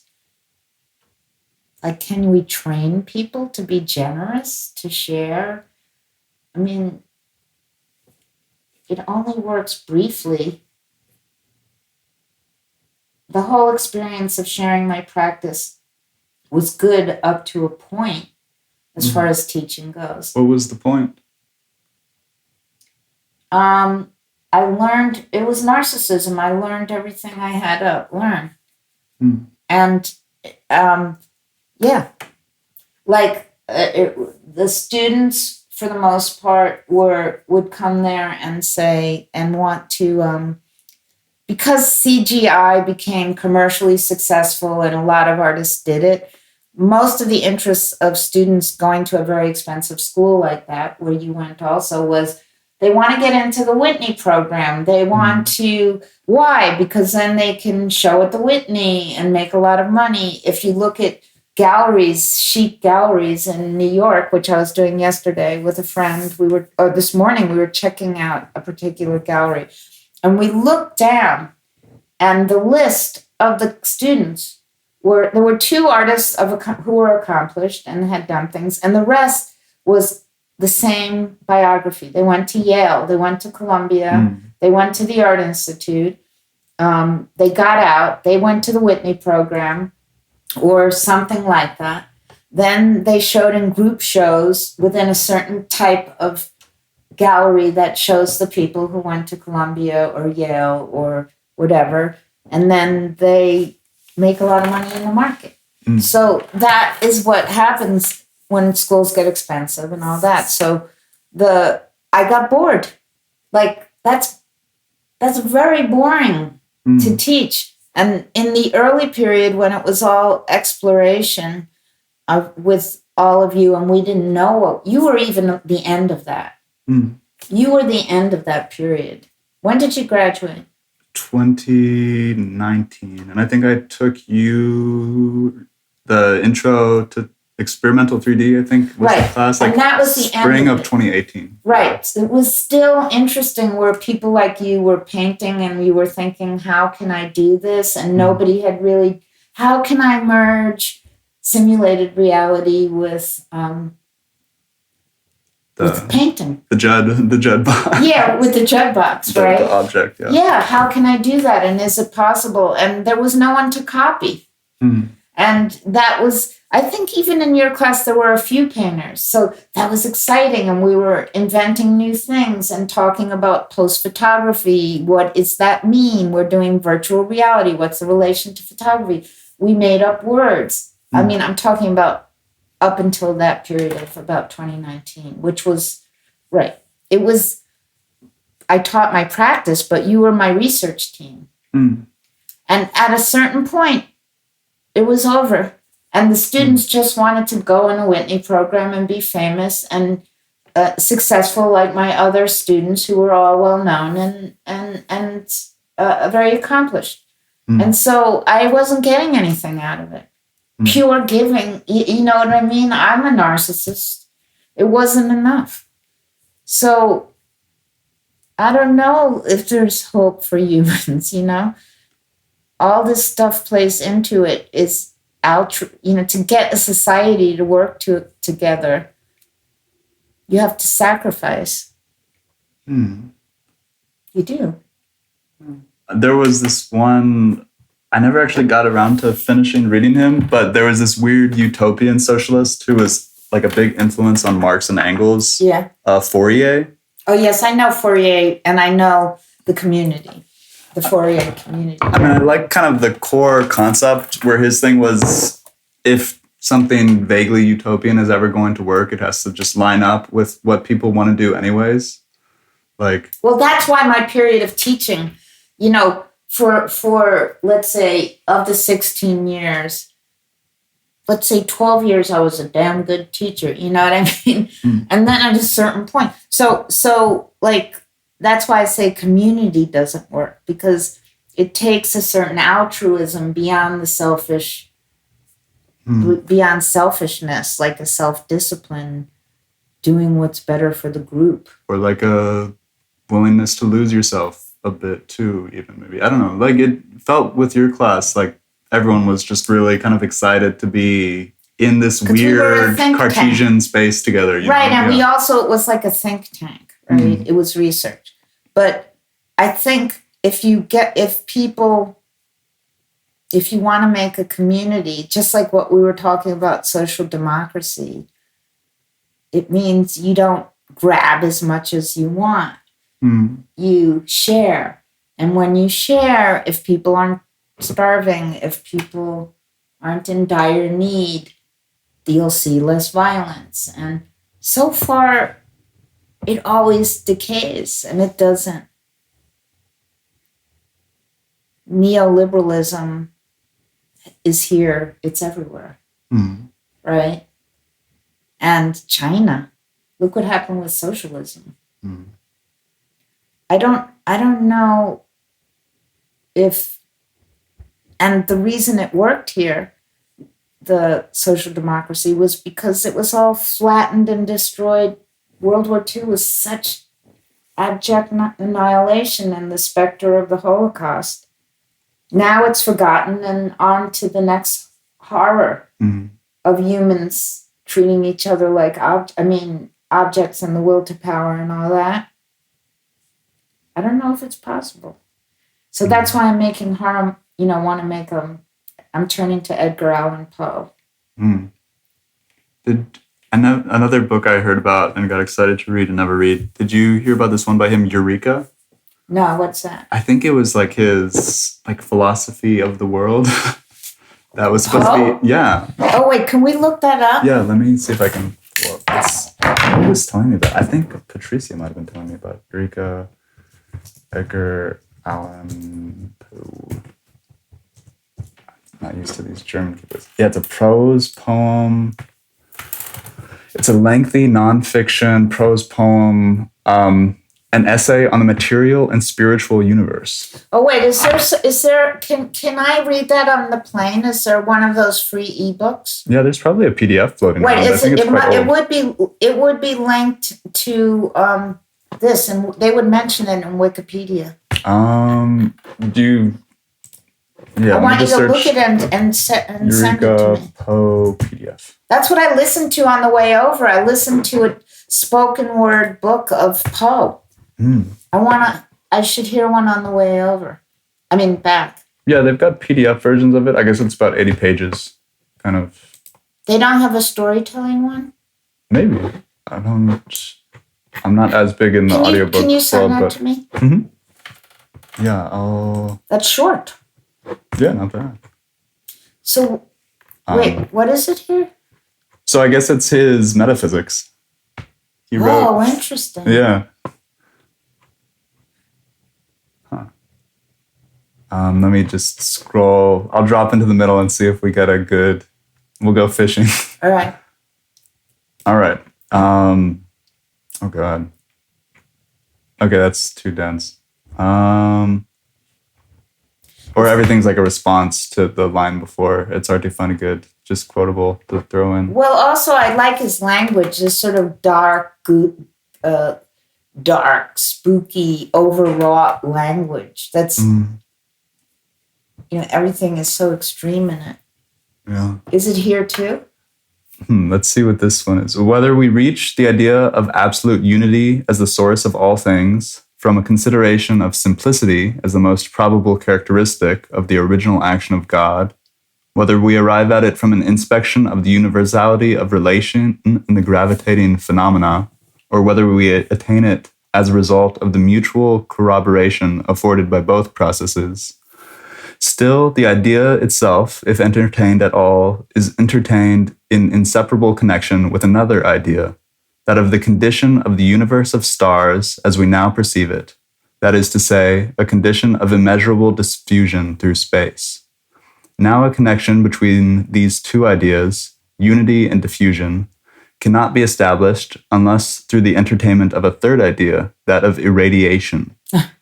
Absolute unity being taken as a center, then the existing universe of stars is the result of irradiation from that center. So he sounds more like a, what were they called? Like very Neoplatonist or something. Yeah, right. And it reminds me of, what's her name? I love the woman painter who did all the beautiful geometric metaphysical paintings, who has recently been discovered.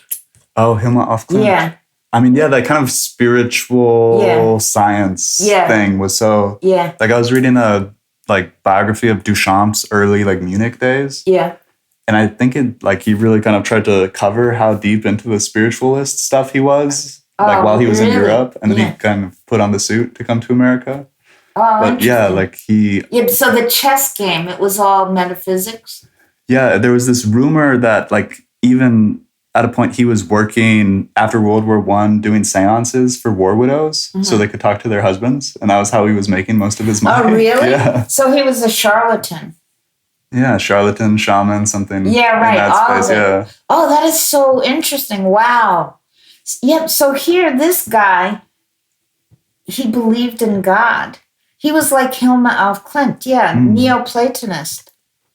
I wish I could feel that way. I just don't. Do you? I mean, that's what's weird, considering all this taste in art that I have.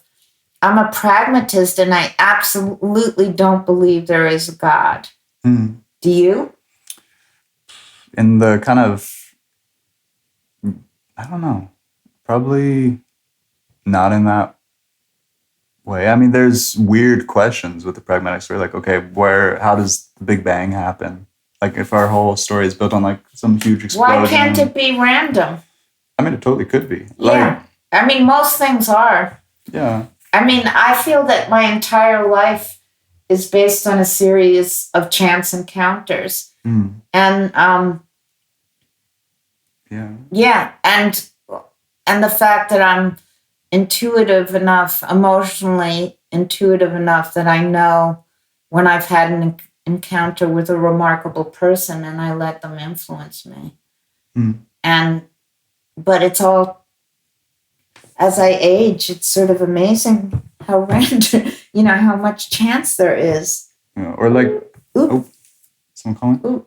Should I pause it for a second? No, is this her? I think I accidentally called her. Wait, that was the same. Let me tell her it was an accident. Cool. But I wish. Wait.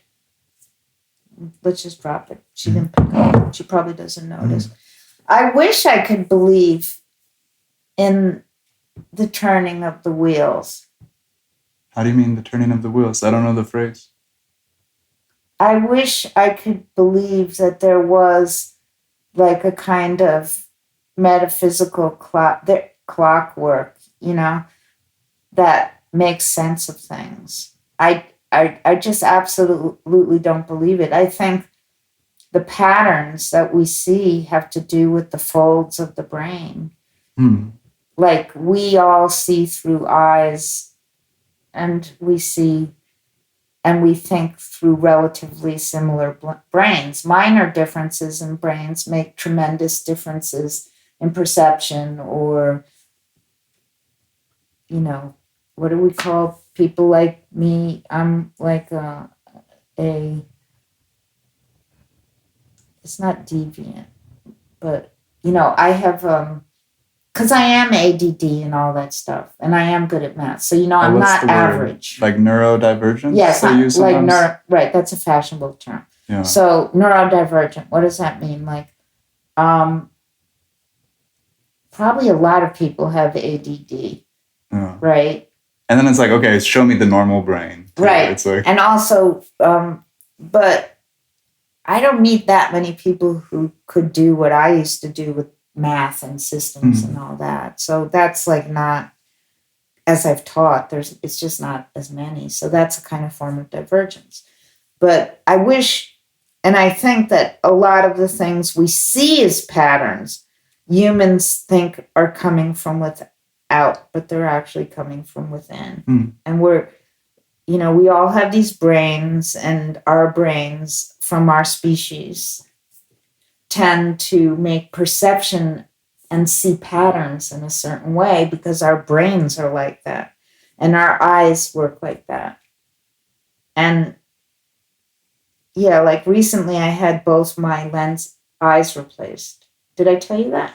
No, I'm a bit squeamish, so maybe. Wait a minute, I have to find, that reminds me, I have to put my eye drops in. Okay. Because that's part of it. I didn't have my eyeballs replaced. I was going blind because my cornea, the skin over my cornea was falling. So they gave me 2 new plastic lenses. Did you ever hear that story? I think it was Monet had a surgery on his eyes towards the end of his life to get some cataracts off. Yeah. And he started painting these incredible purples. Yeah, I could see that. Yeah. Because so what happens is that you do have hallucinations and like weird, interesting flickers and lens flares and all that. Yeah, weird, fine-tuned little sensing systems. Yeah, right. Yeah. And I have to water them a lot, like flowers. Otherwise, they get upset because the plastic lenses are not as they're more rigid. You're like a James Bond villain. Yeah. But when that happened, which was like 2 years ago, you definitely see how relativistic perception is. Mm. And, and humans have certain filters. So I don't think there's patterns. Or, we create the patterns. But then if we're able to talk about it and it stays consistent enough that I can point to that pattern and you see it too, and then we do something that involves it, then there's some level of there are relative patterns. There are relative bigger picture patterns. That's absolutely true. That's like as you age, you see all that. Therefore you can have better powers of prediction, but you cannot predict the future and things don't make sense. Mm. Random things happen. Things just don't make sense that you can't account for because some random thing happened. And that changes shit. Mm. And there's nothing to be done about it. So I think some of the metaphysics, Neoplatonism is what we're talking about, is like wish fulfillment. Mm. I wish it was like that. Yeah, it seems like it's stuck around so long because people really want there to be like this big meaning they can point to. Yeah. And I think it's... And it's very charming. Yeah. Just the way Harold Cohen's making the fake him painting machine was a flight from death, but he still died. Maybe this loops into another thing I wanted to show you, actually. In your interviews, you were talking, I think I mentioned earlier, the influence of like this kind of Enlightenment paper architecture. Oh, yeah. And I found someone redid Boulet's, like his giant memorial cenotaph for Isaac Newton. They made it in... I think this is VR, but we're just looking at it on a flat screen. So this is like walking through a recreation. That? I just Googled it. I don't know who this specific person is. This is where it gets goofy. Not there, like when they're looking off into the pink sunset. But this is great. Pretty cool, right? Yes. And I was hoping, I don't know, because there's... Ooh. It's nice. Hmm. Yeah, let's go in there and smoke a cigarette. Right, yeah. I wonder if Terrell knows about this. Like this was probably the kind of monumental stuff he was looking at with all that New Mexico stuff he does. Don't you think? Obviously, that's what he's doing. And I have a real soft spot for that. But also when you go into these places, they're very relaxing. Mm. I went to... Let's see if they go inside. Okay, yeah, he starts moving again. I don't really know how he's choosing to walk around. The music of the spheres, it's very relaxing. And that probably also has to do with the vibe. We all are humans, so our ears vibrate and our eyes see certain wavelengths. And there are things that calm us down because of the way our bodies work. Mm-hmm. Yeah, but that doesn't mean God is doing it. It means we're a species.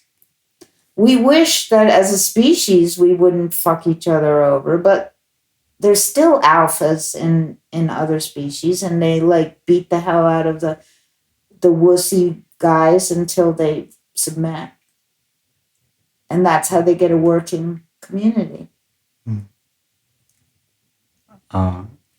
Ooh, it's great. Yes.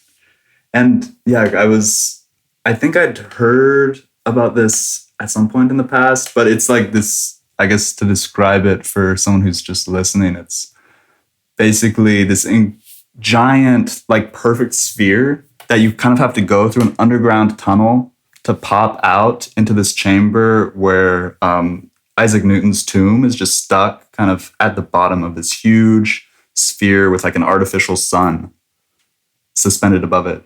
And I think it was designed where it would like shift from day to night with the like synchronized with outside. That's exactly what I did. With this thing that was called, the original piece that was based on him was called Empire. And I did it in 2010. And I built a piece based on, it was adapted. I don't think it was this one. It was another one. And it went from sunrise to sunset. And then there were these caryatids, and they were women holding up the roof, and they slowly got fat and gravity, and they're saggy, and then vines grew all over them, and it moved, and the animation went from sunrise to sunset, and then the music, the original music, was. I asked a young woman I commissioned her, and I wanted her to work with, she made this very beautiful lyrical music using one of those little African finger rhythmic things. And this was at the time of the first Iranian Revolution, and there were all these young women who were going on YouTube and singing a certain kind of traditional song, and it was absolutely illegal for them to do that, to sing. They were risking their lives by doing it. And they were all over YouTube at that point, and the couple of years before I made that, and I asked her to listen to those and be affected. So that was the music. It was very mournful and beautiful, and it moved very slow, and it was 4-channel projection. And then it was at this nonprofit early digital art space called Wood Street Galleries in Pittsburgh, and it was commissioned, and she performed live. I suspended her from wires, and it was really cruel of me to do. I don't know how I managed, and I mean, because I didn't understand it was going to be very painful for her. Yeah, which it was, but she didn't tell me to the end, but she should have. But in any case, she wore a movie screen. Another friend of mine designed a dress that was made from a movie screen, and projected on her were these roses that were sort of dying. It's a very Claudia Hart-ish romantic thing. And I showed it there. And the cycle was, so 4 screens surround based on that. And I think there's video on YouTube. And what was interesting was at that point, 2010, it wasn't that predominant to make immersive. Let me put it this way. It wasn't, no one did it. My first work that really got attention for me was another one that was called The Swing, which was 9 channels. Because there was a space at Brooklyn Polytech, and I was teaching a class there, and they let me, they asked me to make something, and I made a 9-channel immersive circular thing with a swinging figure in the middle, a kind of music box sound that Court did, and 9 trees that died and grew, went through the cycles of the seasons. How'd you end up on 9? Specifically, because that's what they had there, and it was the maximum. And then I did this. So there wasn't immersion in those days. So I was doing immersion. And part of immersion also had to do with moving very slowly. I was very influenced also by, oh my God, I'm losing my damn mind. A video artist who did all those sort of church-like, religious-looking video art where things moved very, very slow. Bill Viola. Yes. Thank you for being young. Bill Viola had a big impact on me because he was doing this super slow thing. And also Gary Hill, who we now show at the same gallery, Bitforms in New York. And so I was interested in how the super slow and these slowly moving cycles, which were based on growth patterns, which are fractal, right? Which are algorithmic, were very mesmerizing. You had to have mistakes in them. So if it's just pure, clean, algorithmic, drone-like things, that'll make you relax. But I ultimately find them irritating. There has to be little irregularities in it, going back to art making and perfection and the coldness of logocentrism. There has to be within the digital thing things that go wrong. And I would allow myself, I'm not really perfectionistic. I'm obsessional, but not perfectionistic. So I allowed there to be room for irregularity within the system. So there was always decay and things like that happening. And then when you surround, it's very mesmerizing and calming and relaxing. And that was what I was trying to do, like a space for contemplation and meditation, not meditation, just to go into the zone and not to feel the constant stress of being alive. Maybe because I'm also super hyperactive. So I was always, ADD, I'm that, I've got that. And the attempt to calm myself down and to create something that I might fall asleep, or just the process of going into these immersive things, which is what VR is. VR, you go in it, but when you make stuff in a virtual environment, it's the most seductive. Yeah. It's the most amazing that you go into these softwares and make things. It's like those sports that are more fun to play than to watch. Yes, right. Because people, it's cool to watch generally, but then being in there, I mean, that was the huge thing for me when I took your class. Yeah. It was like being on drugs all the time for 3 hours in a row, or however long the studio class was. And that's why we all get really bad tendonitis, because we get so addicted that we just move our wrist a little and we just sit there frozen. What do you think is so attractive about that for you, and then more generally? It's funny because actually yesterday, or maybe it was last night, on Instagram, one of my friends who lives in California. This is just an aside because I'm answering your question with another story. So his name is David Bayrus, and I really like what he does. He's a very eccentric animator. And actually, people say I do simulations or VR, this or that, but at the bottom line, I'm just an animator. But animation, if you do 3D, is a very different thing than flipbook animation, which is sequential and you actually produce one image after the next. What we do is we create a world and we go in it and we make stuff in there and we grab a camera in there and we, are in this strange thing where we actually trick our bodies, and our bodies think that we're building things and painting things and blowing things and just in there. And it's really relaxing because why? Because why? It's mesmerizing because why? Is it something about that dream of the real and the unreal? Or being able to change the world without effort? I don't have to haul a huge chunk of marble somewhere and then chip away at it for 2 weeks. I can just start clicking on the form in AI. There's magic going on. There's definitely magic going on.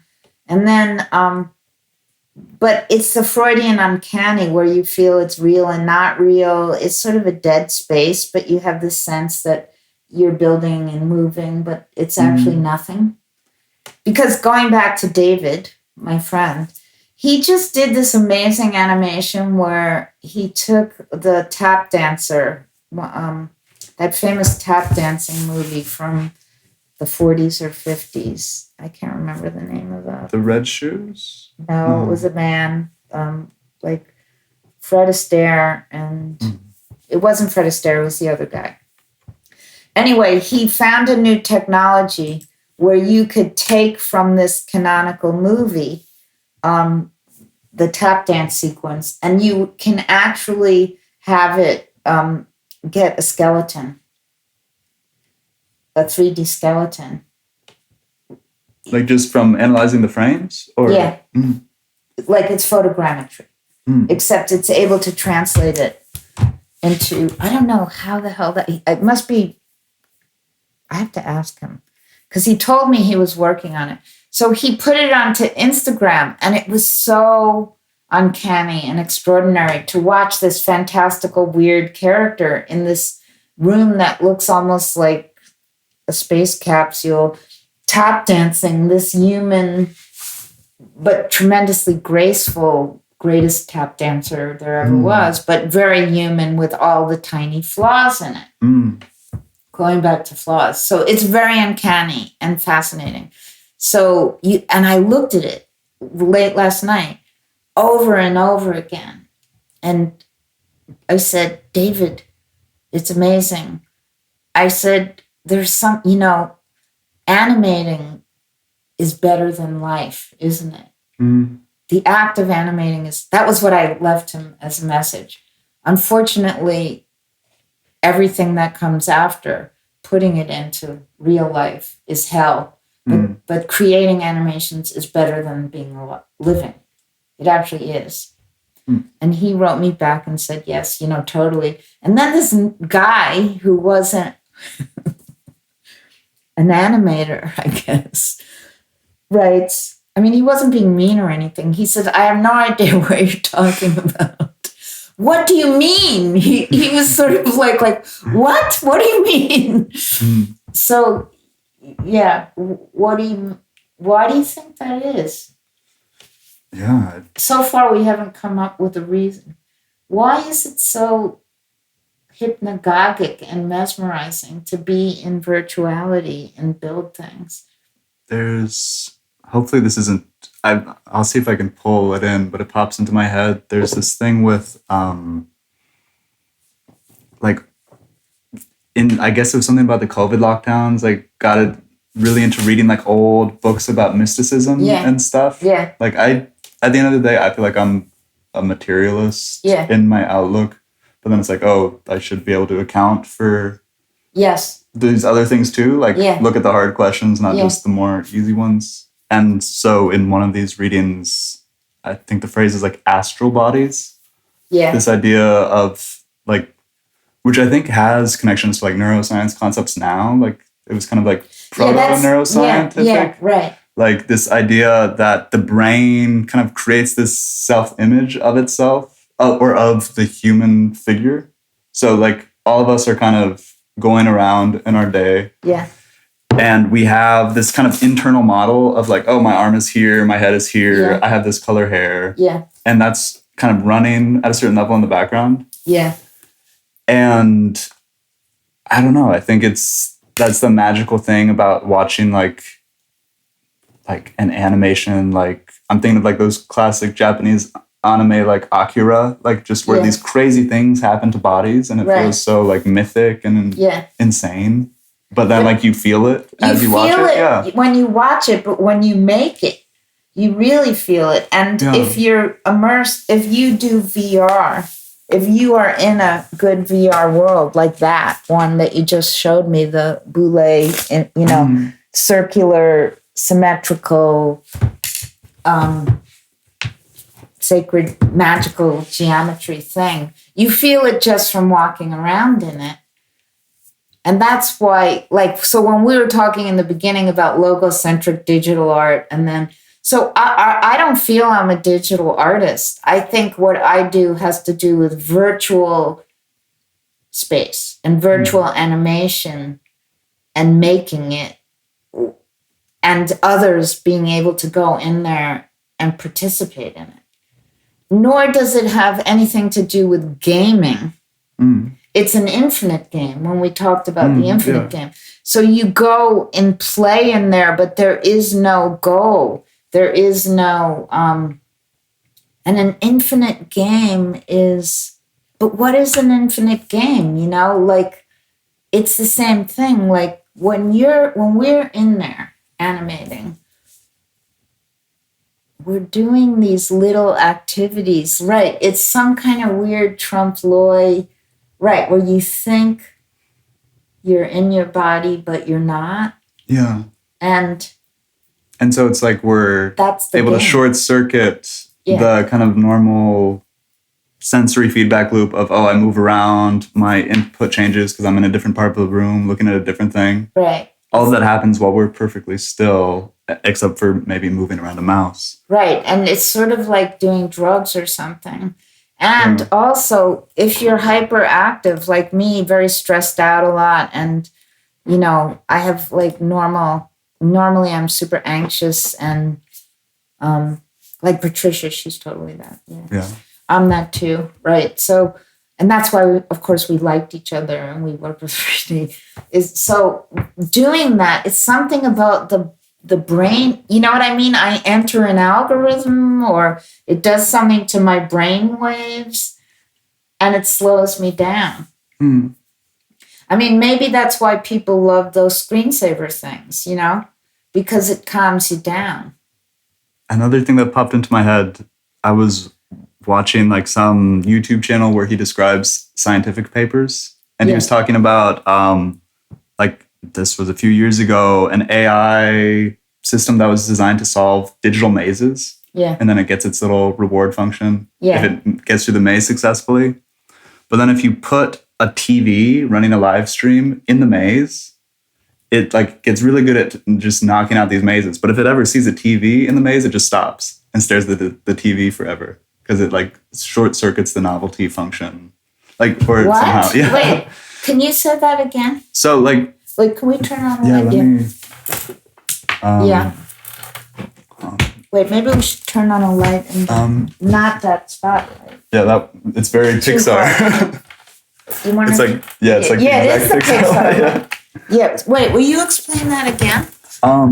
So like it wasn't a super complicated algorithm. Like just an algorithm that was trained to operate. It's almost gone. You can finish it. Okay. I've had a lot. Yeah. I have to pee. Yeah, if you need to stop. Too much tea. Yeah, go ahead. Yeah. Yeah, we can take a break whenever too. But yeah, it was basically like an algorithm. Like it couldn't have been that crazy machine learning. Like just kind of video game level AI designed to solve mazes. And then if it solves the maze, it gets its high score. And so it was really good at solving mazes. But then these digital, because it could remember. Yeah, so it kind of gets a sense of the space. It makes and a map of its own movements. So, or like it's able to just kind of sort through the space and the reward function is over here. So it sees a TV, or or is it just seeing something that's repeating? I think if it just sees a TV, like with anything on it. Or is it the frequency? I'm not sure what it was, but maybe it's the frequency. Yeah. You know what I mean? Like the frequency of the TV waves. I mean, I don't know why I didn't research this. Like why, when you're in virtual space, also as makers, because I think it's way better making than. So when you go into a virtual world, it's very easy to get nauseous and, you know, the headset is horrible and all of that. So we don't have to do that. We just have to make stuff. And then you can look through the screen and it's frontal, but you still feel you're inside it. Even more so. It's even more immersive. Like you actually do feel that way. Like there I am building this thing and making a painting and doing this stuff. Yeah. I guess I brought up the maze AI because it's something about like we feel like we're moving even if we're physically, we're still. Like that's on a certain level. Well, that's why you get nauseous in VR, right? Because it means the camera is moving faster than your refresh rate or something, and so it makes it's like car sickness when the world is going by and you're trying to focus on it, and your eyes. It's the two things. So there is a refresh rate of the brain, of the eyes, and all this. But it's not that. That's not why you feel immersed. It's almost like you're experiencing a memory. Like if you remember, like the nice thing when I come here, like I went to the Valley Expert show yesterday with Patricia, and it was weird because it made me remember that I had received this first grant. When I told you I got all these grants in Berlin, and Valley Export was on the panel, or she was the panel or something. And I'd made this Super 8 movie, and I remembered she gave me the grant, which I totally forgot about. And I remembered because when I looked at her work, I thought, wow, there was a lot in common between what I did and what she was doing on my baby. It was just one work. I wasn't have the mastery of all this work. And she must have looked at it and said, oh, little me. And then she gave me the grant. And that made me remember so many things that were repressed. So I went back, and then I could suddenly remember the grant and what was in the movie and where it might be and what I was doing then, and things that I totally forgot. So when you remember things, you can see them. You can see in your mind. So you're not seeing anything, but you could see. Maybe it's not complete, but you can sort of see detail. Like that was what was uncanny. Like looking at her art, I remembered many things. And so there's something more like memory when you're in the 3D space and we're making stuff. We think we're there, but it's really our memories of being in a similar situation. Or that give us the ability to buy into it. We buy into it. Yeah, just like we do in our dreams, right? Or memories. Like if you lie there, and that, right? And yeah, it gives us the ability to buy into it. And that's what they said in the book that you were reading. Why did you read anything about neurology? Why? But maybe nobody's done this. Like, why would somebody study why 3D animators think we're there? Yeah, I haven't read anything specifically on 3D animators. Although it is interesting because every time I meet someone who does a lot of 3D, there's definitely a certain. Well, we like it. The ones who can't do that, they find it too detailed and whatever. And that was what was funny about the conversation with David last night.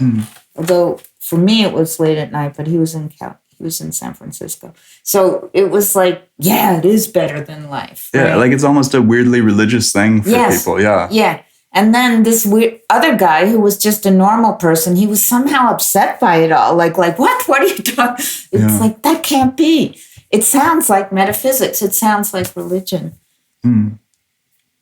Yeah, I wonder if it tickles because you'll hear these stories about like people having religious experiences, and they always describe, they saw something really clearly that, everyone else in the room. Or near death. Yeah, like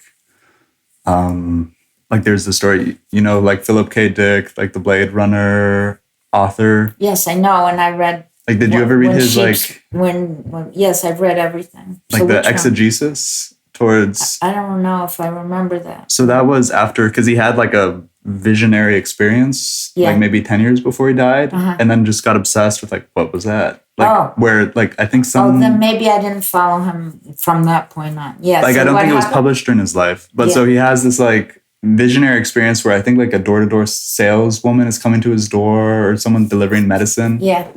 And I think he described seeing like a weird, as if she had a halo or something. Like there's just this weird optical thing that happens, like a light that he can't describe the color of. And so he just treats it like he gets kind of obsessed with like, oh, what was that thing I just saw? And then ends up like reanalyzing his own past work through the lens of this visionary experience he has towards the end of his life. You should get new lenses. Switch them out. Then you can really see good stuff. Yeah. Yeah. Oh, interesting. Yeah. So but yeah, with like these visionary moments, it's like But it's also about people as they approach death. So maybe they're just being hopeful. Because I definitely experience it. I do experiencing it as a thing that's calming. Like we're talking about a world on fire and how bad people are being polemical and yes and no thinking and logocentric thinking and black and white thinking and mathematical thinking, right? And cold, detached, conceptual art. And we've been running through these kind of references. So I think we could,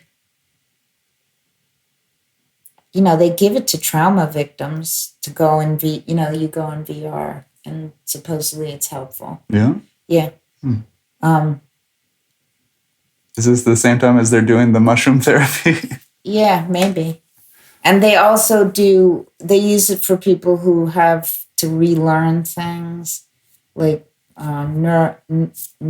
neurological whatever thing. Somebody was telling me that last night. I mean, I knew it, but he was a guy who runs a foundation that has to do with neurological research, and I should get in touch with him. And he was very fascinated and was asking me, he knew VR was used for that. And so he was interested in so there's always this sort of spiritual cast in what I do in a way, but it's just because of what it is. It lends itself. The 3D stuff lends itself. And it really works when there's like the meeting of the natural and the flashing. And the flashings are all different flashings. And then the natural movement of the dancer. And it's so uncanny and it's mesmerizing because of that. It's very relaxing. Yeah, it's like this thing, my brain shouldn't be able to accept this input as a person dancing in front of a wall with some trees, but it's like instantaneous. Like even though... Right, that's even though it looks so artificial. Yeah. Right. And it's like all these flashing lights are going off like, this isn't real, this isn't... But then it's still real. Right. And that's where it's post-photography. Or what they call hyperreal, but hyperreal means what? A model of the real? I don't know. And I imagine with hyperreal, it would be like indexes on top of indexes. Yeah, right. And that is why. But then maybe the index is just dead. Do you feel like some of it is dead, right? When it's too perfect. So it's, so the thing, like if you say this is a model of the real, so it's a schematic also model. It's not realistic. There's a difference. But when a thing gets realistic, it's sort of less uncanny and has less of this mesmerizing quality. So when you see all that super NFT, glitzy, you know what I mean? Very cold and perfect stuff, it's not relaxing. It's right? It's like with this, I'm watching my own brain make the image almost. Like not literally, but like there's, I don't know, like it's a metaphor that might fit is like the magician is like doing the magic trick and it works on you, but they're showing you they're doing a magic trick. Right, but it still works. Yeah. But don't you think that's true? So like the Bill Violas where he slowed down those super fast cameras, and they're standing there and you see a second unfolding in 20 minutes. And you see all these micro things. And it's that and then also, but when you look at a Vermeer, you feel the same way. And you were talking about that in another interview you recommended to me, like how he was an early camera obscura user. Yeah, which he was. But so that the quality of those Vermeers that's so entrancing isn't that they're perfect copies, but like there was some slight distortion in his setup. So that everything's like just a little off. Right. And something about that is like what really pulls you in. Like we're like, yeah. Right. It's the little imperfections, but it's sort of like the eye sees things in a certain way. And then it's almost, but then there's something distorted. And it's, yes, what's wrong with this picture is also the mesmerizing thing. And relaxing in the same way that you just want to stare at it for a long time. And there's many arts do that. Many different kinds of picture making does that. It has to do with realism somehow. The algorithmic stuff, like when you look at the screensaver kind of art, like what's the difference between looking at a Rafik Anadol splash, which they are relaxing, right? So if you look at the algorithmic wave, which is at its best what repetitive screensavery immersive stuff does. What's the difference, do you think, between that and the what's wrong with this picture kind of fascinating thing? Well, I mean, with Vermeer, also just the stillness of painting is so uncanny in its own right when it's really tuned in. Yeah, because it seems so real and yet they're frozen. Yeah, you're waiting for the little dust motes to move a bit more, for the light to shift, but then it doesn't, and it fries the brain somehow. Yeah, it's the tableau vivant. Yeah, like you keep moving and changing, but it's just there. And it seems so wrong. Yeah, a frozen moment in time. So it has something to do with time, like the disruption of pacing that unfolds in time and how you can trick the brain. Yeah, like getting under the hood of how we're normally pulling in information and kind of building out a world with it. Right, and doing that in a phenomenal or physiological way. Yeah, and that lends itself to meditation and like Zen idea that you have to empty the brain to achieve enlightenment. But I don't think the emptying of the brain is what achieves enlightenment. It's like when you're sleeping at night and you solve problems, it's because you've cleared all the noise out of your brain. Like, don't you always solve problems at night when you're sleeping? Do you wake up? I do. I feel like I'll have the best moments where it's like if I woke up in the middle of the night and like can't fall back to sleep, and I'll like just be super productive from like 4 to 6 in the morning, or I'm staying up too late. So I feel like I do well in those like kind of liminal spaces, but I don't know if I'm one of those people who like gets to just go to sleep and then the problem is solved when they wake up, which would be cool. I wake up because I solved the problem. And then I was like that with math too, right? So, yeah. But I think that's because I've emptied my brain of noise.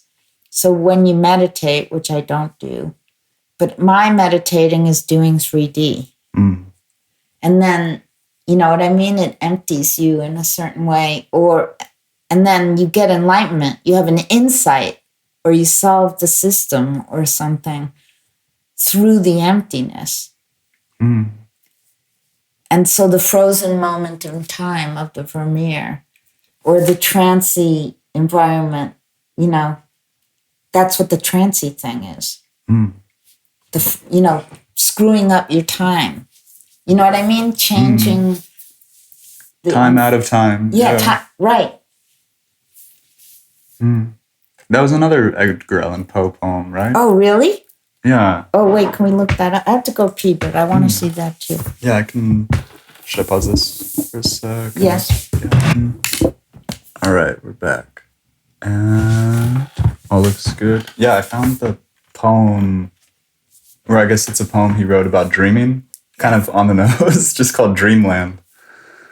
I don't know, it's maybe not so long. Do you think it's interesting to bring in, or maybe we can... Wait, let me see it. I can't see that far. Oh, you mean like we turn off the mic and both read it? Or and then we could talk about it? Or I can read it to the mic, and then it's... Oh, yeah, that's always the fun thing with this, to just throw stuff in. Okay. Maybe I can drop Let's see what happens. Sure. So this is Dreamland by Edgar Allan Poe. By a route obscure and lonely, haunted by ill angels only, where an eidolon named Night on a black throne reigns upright, I have reached these lands but newly. Oh, and of course something's in my throat immediately. Yeah. Do you want to start over? Yeah. Okay. At the beginning. So, by a route obscure and lonely, haunted by ill angels only, where an eidolon named Night on a black throne reigns upright, I have reached these lands but newly, from an ultimate dim Thule, from a wild, weird clime that lieth sublime, out of space, out of time. Bottomless vales and boundless floods, and chasms and caves and titan woods, with forms that no man can discover, for the tears that drip all over, mountains toppling evermore into seas without a shore, seas that restlessly aspire, surging unto skies of fire, lakes that endlessly outspread their lone waters, lone and dead, their still waters, still and chilly, with the snows of the lolling lily. By the lakes that thus outspread their lone waters, lone and dead, their sad waters, sad and chilly, with the snows of the lolling lily. By the mountains, near the river, murmuring lowly, murmuring ever. By the gray woods, by the swamp where the toad and the newt encamp. By the dismal tarns and pools where dwell the ghouls. By each spot the most unholy, and each nook most melancholy. There the traveler meets, aghast, sheeted memories of the past, shrouded forms that start and sigh as they pass the wanderer by, white-robed forms of friends long given in agony to the earth and heaven. For the heart whose woes are legion, 'tis a powerful, soothing region. For the spirit that walks in shadow, 'tis an Eldorado. But the traveler, traveling through it, may not, dare not, openly view it. Never its mysteries are exposed, to the weak human eye unclosed. So wills its king, who hath forbid the uplifting of the fringed lid. And thus the sad soul that here passes beholds it but through darkened glasses. By a route obscure and lonely, haunted by ill angels only, where an eidolon named Night on a black throne reigns upright, I have wandered home but newly from this ultimate dim Thule. So it's sort of what we're talking about, actually. This thing about being out of time displacement. And the connection, the parallels between dreams and working in CG. Right. It feels the same. Yeah. And yeah. And that's why it's so addictive. And also, it's not just the action or the physical action, but it does stimulate your imagination. So you are playing, and so you improvise. I think that's really the difference between single user experimental animation and what they do with Hollywood. And also, right, so obviously Hollywood is big productions and 100 people work on it and script driven. And when animators like us do it, we're improvising as we are in there. Like we let it lead. We let this relaxed state that we're in. We have an idea of what we're doing, but then it changes because we improvise and unexpected things can happen because it frees your imagination. And I wonder if it, like, they have surreal animators in flip books, don't they? I mean, I think... Yeah. But the infinite play idea, like the infinite game, is different because it's spatialized. So when I was asked, to develop a master course and called back to do some teaching again, basically to do a master course about what is the space of VR. And the space of VR is XYZ, so it is literally Cartesian, and that's spatial. And the narrative of that is spatial, which means nonlinear. It's like a place where you wander and one thing leads to others in an improvised way. And that's why I've noticed, it's definitely true that when Hollywood has tried to make VR movies, they're sort of awful because they don't understand that. I had this experience recently with a Broadway producer, a person who's very intelligent and I like, and he lost a lot of money over the past few years because he wanted to make spatialized VR narrative experiences for theater, non-linear. And he insisted to make them. He worked with an immersive artist, immersive environment, several immersive things, and another thing based on I'm not even going to give the name because I don't want to insult him because I actually have a lot of respect. Very famous narratives, the way I used Alice in Wonderland, because everyone knows Alice. Or if I use fairy tales, they're canonical and everyone knows them. So that helps you go nonlinear because you already know the story. And we had discussions, and not just me, but his other artist friends, he had, who tried to convince him to go nonlinear. But he was so in love with theater in that traditional way. Really, he's like, he took these risks and they failed, they flopped. And he lost money. And because he couldn't grasp nonlinear narrative, or he couldn't accept it. And when you see these in film festivals, I don't go religiously because I am not really a film person. I have sometimes gone to the experimental part of nonlinear film festivals, using VR. It's a big thing in recent years. And that's who's funding this university where they want me to come teach a class. But the fact is you can't use linear narrative in a dreamlike space because things like in this poem, time functions differently and you wander around and things lead evocatively, but you cannot go in narrative order. It just doesn't work. And it becomes boring and you can't follow it. And some of that has to do with the perception, just like what we're talking about. Like you get addicted and you can spend 16 hours making things, or you lose track of time, or you have this weird mind-body disjunction, something. And brains just don't function. You can't sit there frontally, and you can't concentrate in that way in these spaces. Can you? Or is it just, it's not comfortable, really? It lends itself to another kind of action.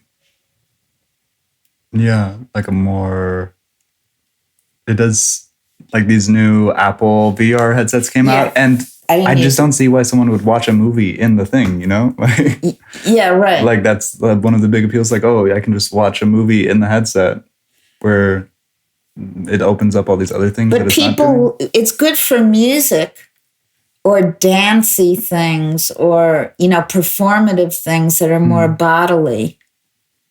But narrative, no, it seems to be like putting you in a prison.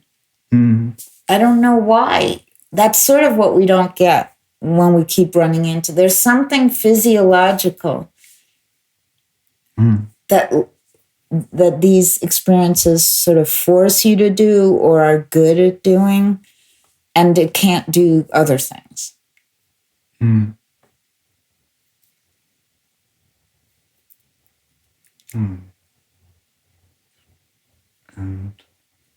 I think we're getting close. That's almost an end, right? Yeah. There's I'm trying to think if there's any last minute things. I had a couple like recurring questions that I'm not sure if they're gonna stick around. And it's good forever. timing because it's like almost 7 and after. So it's all perfect. Yeah, go ahead. Yeah, maybe I'm trying to remember how the recurring what is something in your experience as an artist that you've learned? Like, what's a lesson or insight that you've learned as an artist that you would share with a non-artist?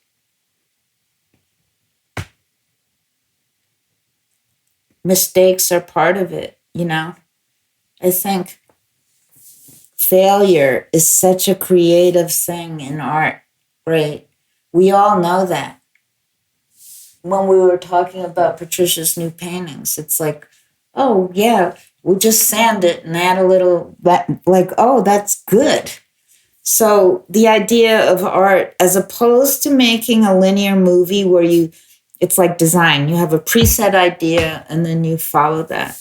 What artists do, what I consider real art, maybe I'm a snob, but is there's nothing wrong with design, but it doesn't provide what art does. And that has to do with watching a mind think or improvising, watching it solve problems, make mistakes, and that a rich work of art encompasses that. And that's its uncanny, fascinating quality, that you watch over time a mind make decisions, and that includes mistakes. And so mistakes are good. That's the best thing we can tell them. Don't you think? What would you say? What's the best thing that we as artists can share? Maybe, I mean, from going through the whole art education system, like just slowing down and looking at things in the way you learn to look at art. I mean, you can kind of take those eyes and look at anything that way. Like, okay, just slow down, see what's actually going on, and then find the words to describe it. I feel like most people kind of tend to operate at maybe just a couple speeds, and like that more, like just kind of sustained observation lined up with critique is like a skill set that I feel like doesn't need to just be an art school thing. Looking critically. Watching critically. But it's also, I think, it's more about being with the thing, right? That you let things unfold for you. And you see what the things terms are, not like what your immediate idea of what it is. Right, which is very Zen and metaphysical. It's like, what does the thing want to be? Right, it's go with the flow. It is a more Zen way of looking. Also, like very materialist too. Like these things exist, you know. Like, well, it is about things I mean, if it do want to be a certain way, materials lend them, like what we're talking about with the 3D. You can't do everything with it, but it likes to be a certain thing. So you let, and to know that you have to be with it, and then you let it do what it likes to do and not resist. Yeah. Yeah, figuring out the agency of stuff beyond like what we just like to stick on it, or what can this do for me? Yeah, and maybe that brings back the whole narcissist. You know what I mean? Yeah. It's like, right. And what can I do with it as opposed to what can it do to me? You mean? Yeah. Infinite play. Yeah. The idea of infinite play. Yeah. Yeah. How can I play with this? That is what creativity is. You look at a thing and you think, how can I play with that? And there's one more recurring question that you ask all. Yeah. And then I'm done with my little recurring bits. How does this one go? What is a piece of advice you would give to a young artist who, like, maybe excited by hearing a conversation like this? They think, oh, I want to do art like that.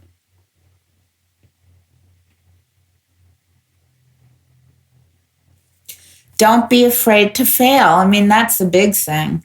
And you always have to satisfy yourself. But I think the thing that a lot of artists don't understand is art is a form of communication, and it isn't just about you. So it's also about connecting. So I see that also with young artists who I've worked with. It's like not actually, the job of art is not to be didactic, but to connect with people in this more emotional or whatever you want to call it way, right? You want to bring them to this other place to have a transcendental experience or to have a contemplative experience or an emotional exchange. When you see a work that moves you, you connect to the person, you feel the person there, and you're having that's the stuff that's really good.